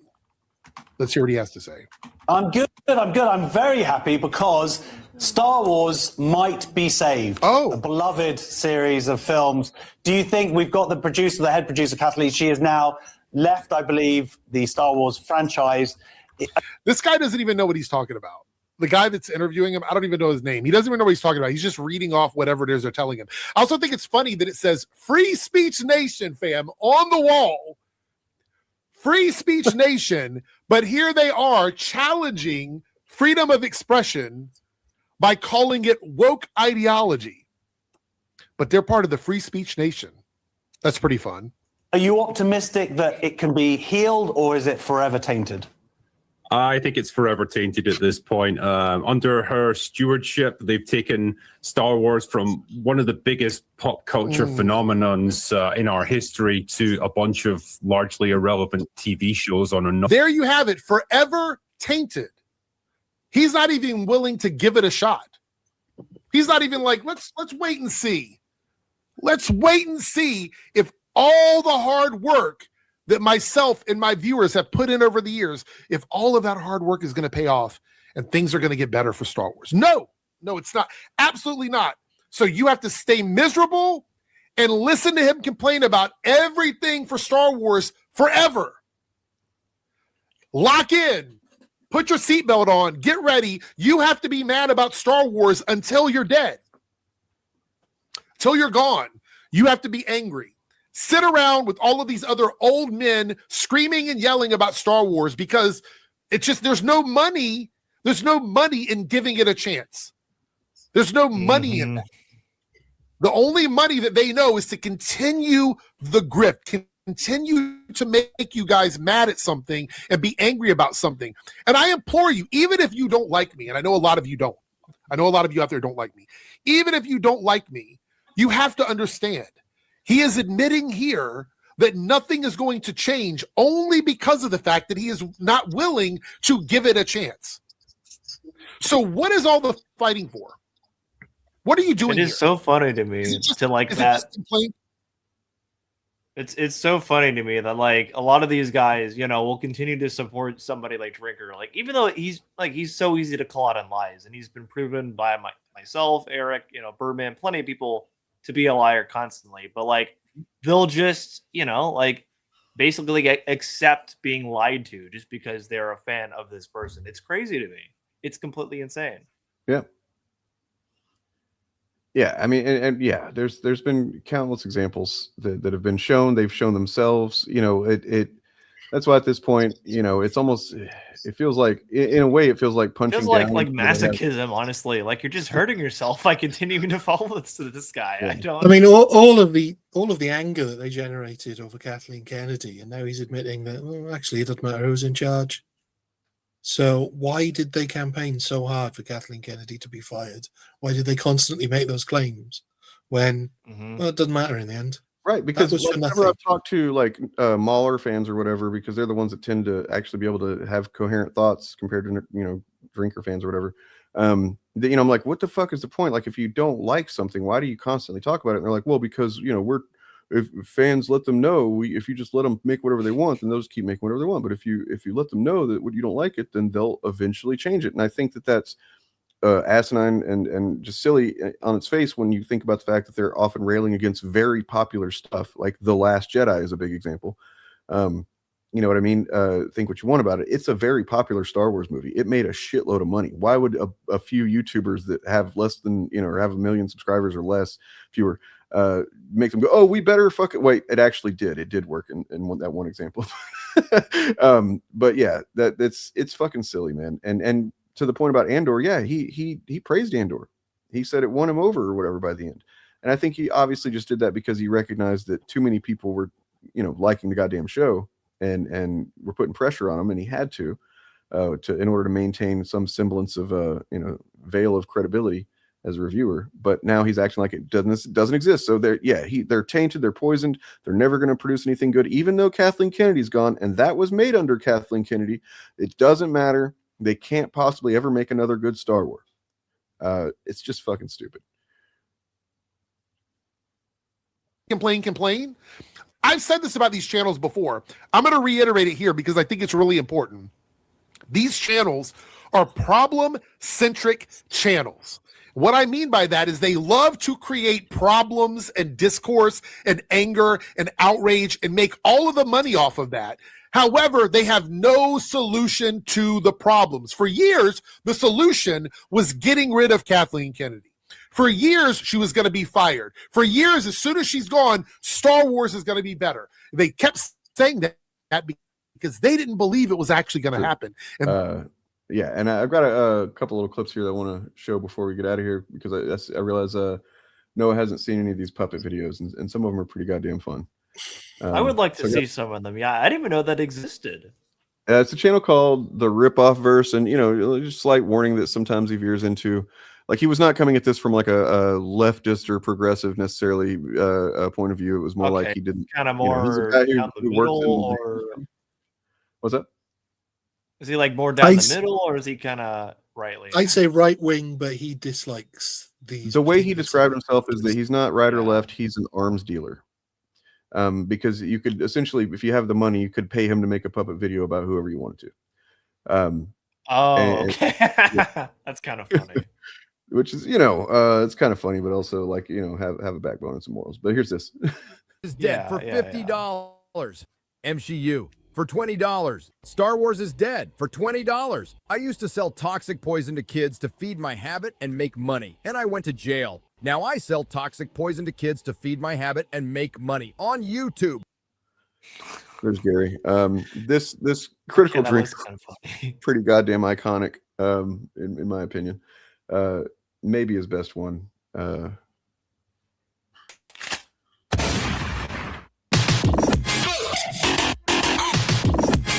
Well, hello there, you gullible idiots. It's me, me. I'm the one that got you to give me £303,000. That's right, that's $391,000. And so what did I do with that colossal amount of your money? Well, I took a big portion of it for myself because your money is nice and I want it. I then took what was left and I threw it all down the toilet and away on some utterly atrocious student film that has no value or purpose and looks like it was shot on a phone and written by a bloody 7-year-old. No, we watched that one on stream too. We watched Rogue Elements on stream. That was bad. we not watched some of it, and at least the trailer, like, it is bad, man. I will say that guy right there is the closest thing to this one, the closest thing to maybe being like a good performer given the right material, but the rest of it is just shit. Trash. Utter trash. The guy, the main guy is he's a fucking black hole of personality and charisma. And have you looked into Drinker's background, actually, like what he stated his background is? Where he got used to be an author, correct? Well, apparently he still is. I don't know when the last time he put a book out was, but like, yeah, he got really into military culture and military and stuff, and so he did like any brave young man would do with that, and he just started writing books about it, CIA shit or whatever, and like, yeah, it's lame. And what I have a theory that maybe he just wasn't able to cut the mustard and get into the military if he even tried. Do you know about that's what Rogue Elements was based on, right? One of his books, I think. Yeah. I think there's no shot he tried to join the army because I think he wanted to be an actor because we've seen a brief clip of him acting. And I think his origin story is that he was an extra on an army film, and so he had to do like basic Oh, training. really? That I didn't know. It was. You're right. Thank you for clarifying that. Fell in love with it and then decided to make shitty books based on things he has no idea about, which is why they spend so much time describing guns rather than having a plot or developing characters. I've heard from people that actually know, are very, know weapons and stuff, and they've said that he's just described weapons in really stupid, incorrect ways and things like that, even though he takes a lot of time to describe them. So it's like fetishism about guns that he's not even correct about. Like, interesting. Yeah. That's kind of funny, huh? Do you know about the thumbnail of this actually uses a phrase that was generated from content that Ryan and I were part of making. We broke the story that that Critical Drinker was at one point in 2015 charged with assaulting an 11-year-old boy. There is that I didn't even know about. There's an article, a couple articles at least you can find about it. They're legit little tiny fucking news outlets, but they're seemingly legit news outlets. From where were they? Do you remember? It was the Dunfermline something or other. Yeah, Dunfermline, whatever. How it's just Dunfermline, DUN. And there was a charge. He was charged with beating an 11-year-old boy about the body. And then that about 6 months later, those charges were completely they were found without merit or something like that. They were thrown out, whatever. Yeah, they were dropped due to lack of evidence, I think is the way they described it. And it's just like, and the joke we were making whenever we talked about it on stream was like, yeah, who hasn't had that happen, right? Like everybody's been there, you know what I mean? So no, he wasn't convicted of anything, and so legally we can't say that he is someone who has beaten up a child as an adult man. But why was there a charge? You know what I mean? Like, why was there a charge? That's crazy. I didn't even know about that one. This is 20. I'm trying to look for it. 2015. Did you find it? How do you spell it? Dunford line? Was Yeah, it? if you Dunfermline. It's look for Will Jordan, author, assault, maybe boy, those kind of words, and you'll find it. But yeah, so the on the thumbnail of this video, it actually says the Kiddical Puncher. So if you ever see that, that was generated on our. That's fantastic. Yeah, you can link that to me later, I guess, in the For sure. Discord. I'd be very curious to see that. That's so wild. I didn't know that. Dang. If those assholes don't kill you, I will. The only people dying today are those fuckers. Those fucks. All of them. All of them. Fuck off, What film. great acting. Can't you and fuck up? What on earth do you want now? I hear you all ask. Well, I want lots more of your money. You know, your money that you work hard for, your money that should be used by you to buy food, buy clothes, to go on holiday, the money you worked hard for that should be used to improve your own life in the short time you have on the planet. Well, don't do that. Just give it to me instead so I can piss it away and waste it on yet another completely pointless and totally meaningless clown show. That's right, idiots. You know how we utterly failed to make one very simple, coherent short film with nearly $500,000? Yeah, well, this time I'm going to try and make 5. What? You serious? That's right. So we got right here. Thank you, Ryan. Shit. That was pretty good. And if Here, it I'll wasn't just, show the this first shit show was written by me, you know. Fact, he was accused of it. Okay. How many of you just look, I want to do a quick poll here. If you've ever been accused of assaulting a child, you just hit a 1 in chat, please. I just want to see how common it is. Obviously, this photo was not taken after he had just been told he was being charged with assaulting an 11-year-old, because he seems way too happy there. So let me get a 2 in chat if you have never been accused of assaulting an 11-year-old. 2, if you've never been accused of that, or any child, any age child, as an adult. I mean, if you were a child and you assaulted another child, that's one thing. Who cares? I did that. But like, as an adult, no, 2. Okay. Look, he's just got really, really bad luck then, I guess. I mean, how do you end up in that situation? Was he with a friend who did it? Did his friend do it or something? I don't know. I need more context to understand how they thought it was Will Jordan, even though it wasn't. It wasn't. Legally speaking, it was not. Okay. But I mean, if it was, I imagine it would have gone maybe something like this.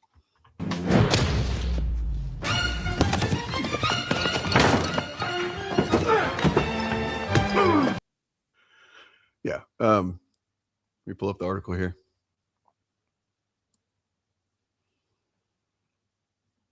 That is truly crazy. I had no idea about that one.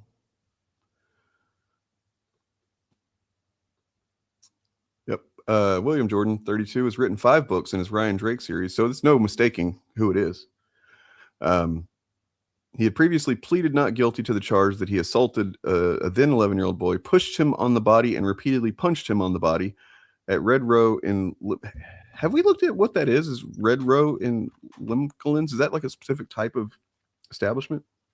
No, it's an area. It's okay. It's like it's a little village, basically. It's basically where he used to live.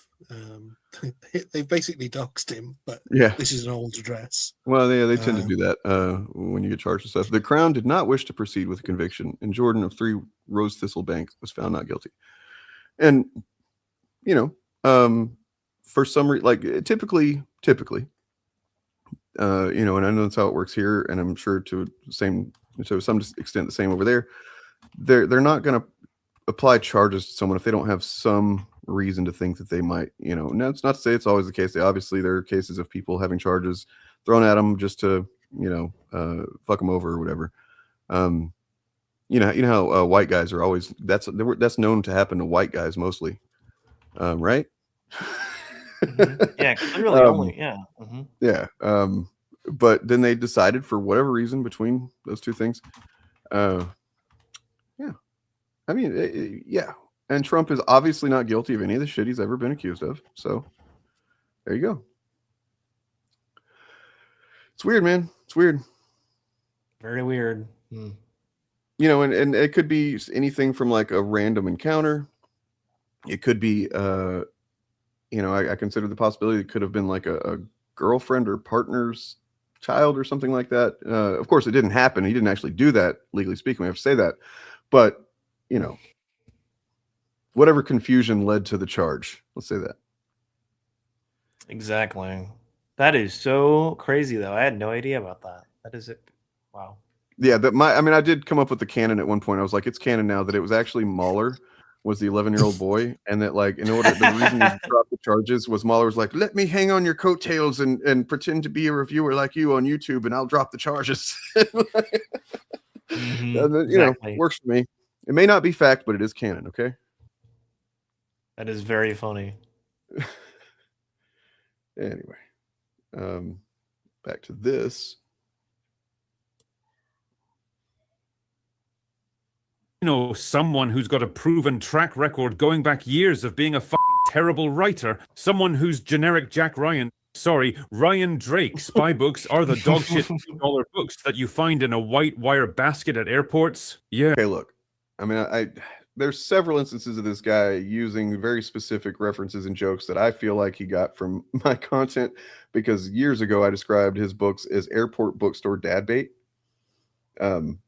You know, it's not exactly the same thing. You know, it's not like I'm the only person that can come up with it being airport books, but it's also not the only example. There's some very 100% exact verbiage examples that he's used too. He hasn't denied it. I've accused him of it. He hasn't denied it. So. Well, one of these films is apparently going to be written by another completely talentless complaint tuber, and another is going to be written by just a random subscriber. I know, it's hilarious, and you're going to pay for this piss with I your... fucking love how he's just sitting in a dark room with a Predator poster on the wall. He's watching his own movie. Oh my god, it's pretty good. You know, I had lost my appreciation for what you could convey with puppetry when done well as an adult, and this I will say that this guy's content made me reappreciate puppets and like. They're pretty good puppets, honestly, and it looks just like the forehead. It also works perfect for exaggeration because you can do that with like the puppet caricature. Just like, I mean, I think he uses. It's pretty clear in some cases anyway. He uses AI voices versions of their voice, but you know, hopefully he didn't kill too many rainforests doing that. Yeah. I know, it's hilarious, and you're going to pay for this piss with your money. And what's going to happen when I make yet another bag of cliched, generic, infantile shite? Well, what do all the talentless YouTubers do when their narcissistic hubris and delusions of self-worth are proved to be nothing but hypocritical noise when applied to a real-life situation? That's right, throw a childish tantrum and blame everyone else. Here, how about this for an atrocious example? In our case, the actress playing the character of Anya had a lot of trouble with her dialogue, forcing a rewrite of most of her scenes. I'd written a big dramatic monologue for her at the end that would basically explain her motivations for being there, her past relationship to Drake, and her warning that she wouldn't be around.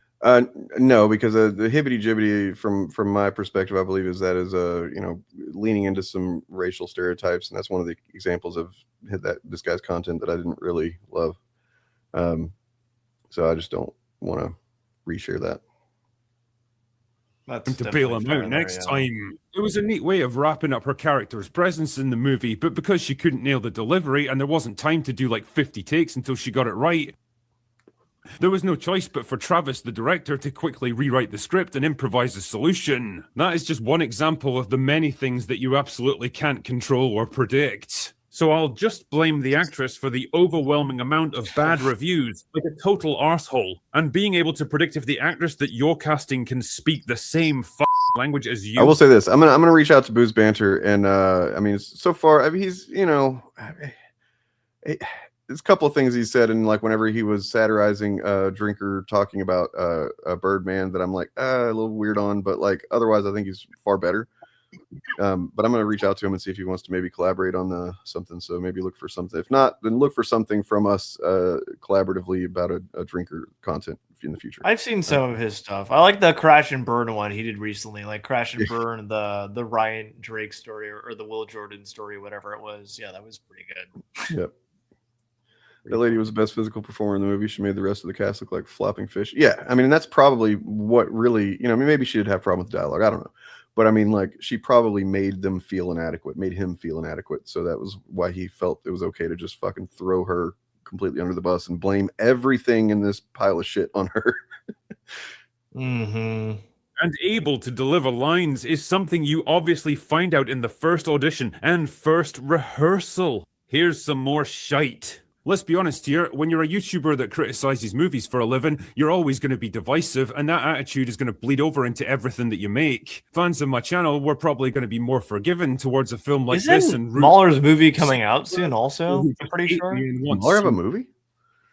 Well, yeah, I think one of the short films. Yeah, like because I know Drinker was promoting it recently. Oh, that's right. I didn't think they made enough money to do that, did they? Or did they make the... Yeah, they made enough money to make one of his, I think, one or two of the Drinkers films, the Baller one and the Fan one. And Mauler's actually is having its premiere tomorrow. Yep, that's what it was. Oh, yep, there we go. Like online, like streaming live or what? No. It's a real place that they're doing. Oh, a theater. Like he's gonna leave his house. Okay. No. Mauler's not going to be there. No. Oh, never mind. Sorry. I got a little excited. Will Jordan's going to be there for an evening with the Critical Drinker. So whenever we can get our hands on that thing, I really think we got to get as many of us together for like some kind of fucking special. I will gladly be there for that. I will gladly attend if I'm available. Because obviously Mahler has spent so many years telling us what is wrong with all these movies and what not to do, and you don't do this, and of course it seems like he's making it up as he goes along, and it seems like he contradicts himself all the time, but let's just give him a chance. He might make the perfect movie, right?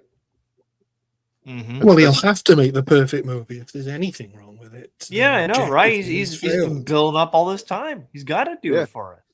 I've always said, like, look, man, if you can back it up, all this shit you talk, just make a video or a series of videos where you're like, here's the rules for screenwriting, since that's the only thing that matters when making a movie to him anyway, is whether the script has internal logic or whatever. Show us what you mean, to give us the rules. Clearly, that's the only one fundamental aspect of a film that matters, right?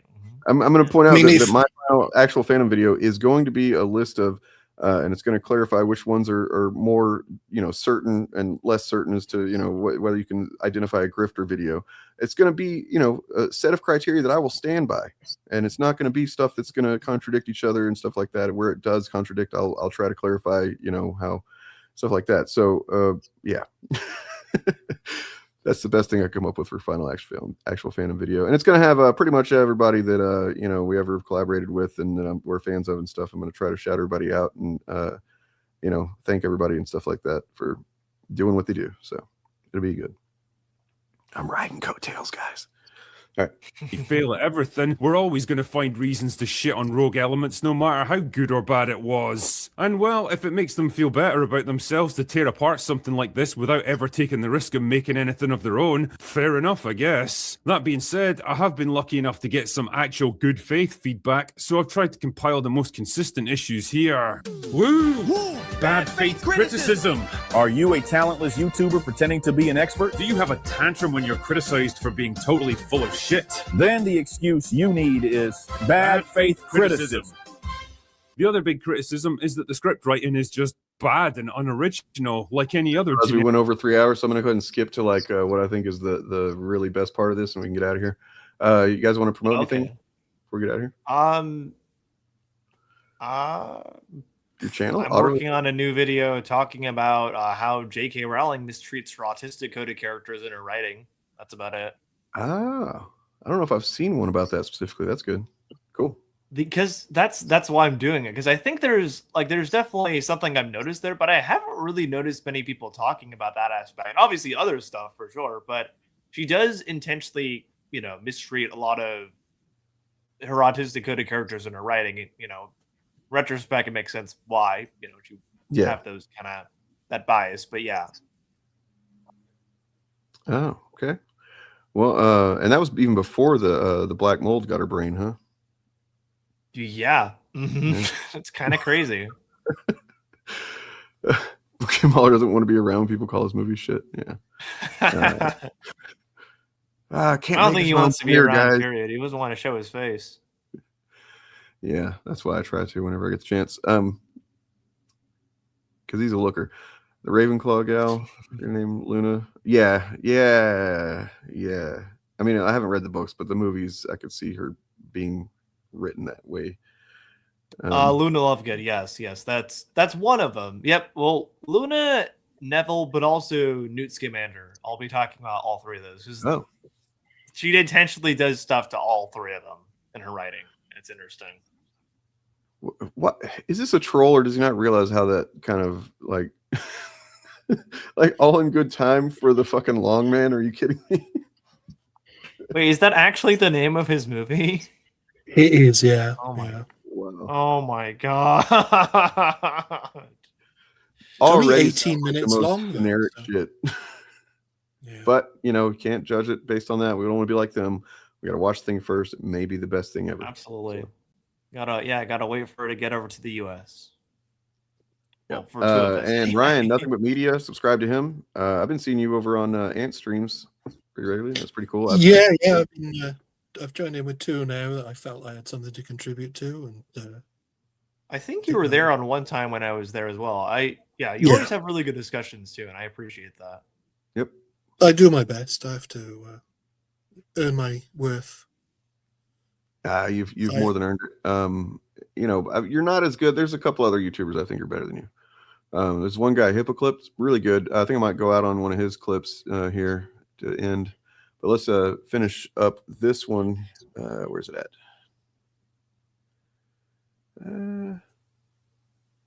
Okay, yeah.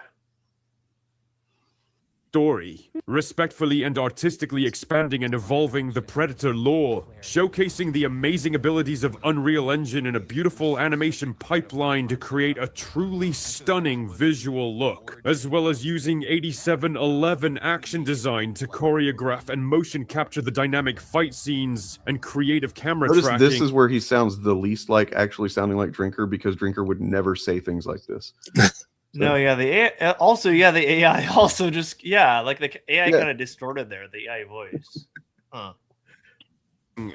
That's really yes, that's right. It's fucking sick.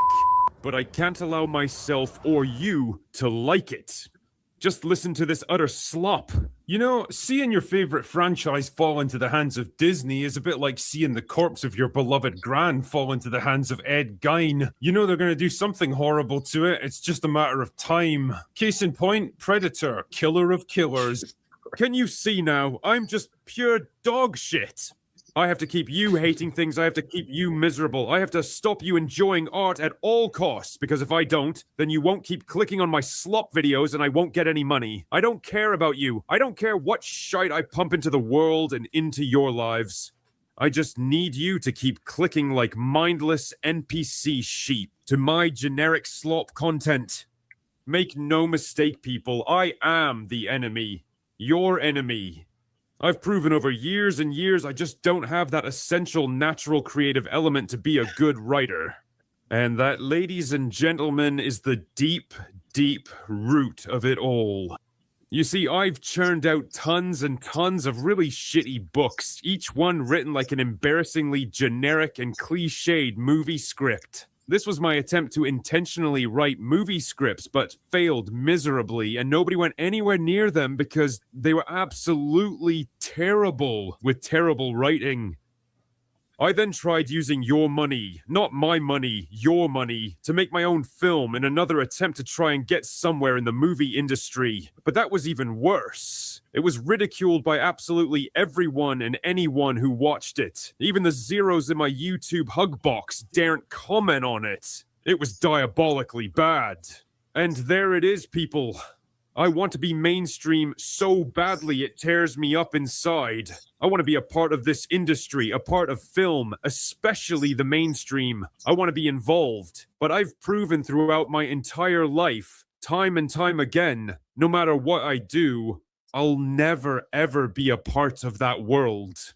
And I know it. So, I'm going to hate it. I'm going to hate it as much as I can, and I want you to hate it too, whatever it is. Hate all film and art for no reason. Hate it before you've even seen it. Hate it publicly even if you like it. Repeat my mindless idiot catchphrases and click on my mindless slop content. If I can't ever be a part of Hollywood, then I'm going to bitterly resent every single part of it. God damn it! I'm going to spend the rest of my sad life in a small room hysterically trying to find minuscule faults in Disney princess movies. Because I've proven beyond a single shadow of a doubt that it's very literally all I'm able to do. That was pretty good. Yeah, rip off verse. That was a very accurate, like very on the nose towards the end there, especially. Right, yeah. Like it gets a little like, almost kind of starts to tug at the heartstrings, except you remember that it's Critical Drinker that's doing it. Yeah, no, it is very real. It's like I would say it's more brutal to me because it's just it's exactly what it is. It is really pathetic. Like that when it gets down to it, that's essentially what it is. He's shown that, but by his attempts. I mean, Eric July is the same way. His pathetic fucking Rip-A-Verse failure that he had one big success right out the gate because, it was always going to have some success. He built up to it and stuff. And then people actually get the product and they're like, oh, exactly. It's not really what I thought. And these are the people that have been telling you to hate everything that you otherwise could have been enjoying all this time, man, or at least deciding for yourself, But form your own opinions. Mm-hmm. Yep. All right, folks. Thanks for joining in. It's been a lovely stream. Thanks, OtterlyNoah. Thanks, Eric DeBunks. Thanks, Ryan from Nothing But Media. Thanks, everybody. On the way out, we're going to check out this is a couple-minute clip of Hippo Clipped. Hopefully, we'll get something dropped from his heavenly skies before too long. He'll grace us with his presence once again. But yeah, here's it. Watching Top Gun Maverick the other day and thinking about what the actors and film crew must have gone through to actually capture that air combat footage, it really hammered home something that's been pissing me off about modern movies for a long time now. A phenomenon that I could best describe as CGI overloads. The Dark Star was made available to the production, but it didn't fly, so it's completely CGI. The good old F-14 doesn't fly anymore. It's all CGI. The enemy's 5th generation fighters, they don't exist. They're all CGI. And in the entire dogfight at the end of the movie, you're watching 100% CGI. And on the face of it, it should have resulted in a better end product. After all, CGI doesn't rely on actors hitting their mark. CGI totally relies on actors hitting their marks, and that's one of the biggest struggles. You have to get them to get their eye lines correct, and you have to get them to react to this thing that doesn't exist as though it does exist. It's controllable, it's predictable, it's safe. If you're not an artist, don't expect the computer to do it for you because it ain't gonna do nothing. It's controllable, it's predictable, it's safe, it's controllable, it's predictable, it's safe, it's controllable, predictable, it's controllable, predictable, it's cost effective. The idea that CGI is more cost effective than practical effects is a myth. And that's not even talking about what the fucking actors have to work with now. Just actors standing around in big empty green rooms having no fucking clue what they're supposed to be reacting to. Just actors standing around in big empty green rooms having no fucking clue what they're supposed to be reacting to. Just actors standing around in big empty green rooms having no fucking clue what they're supposed to be reacting to. And that's not even talking about what the fucking actors have to work with now. And that's not even talking about what the fucking actors have to work with now.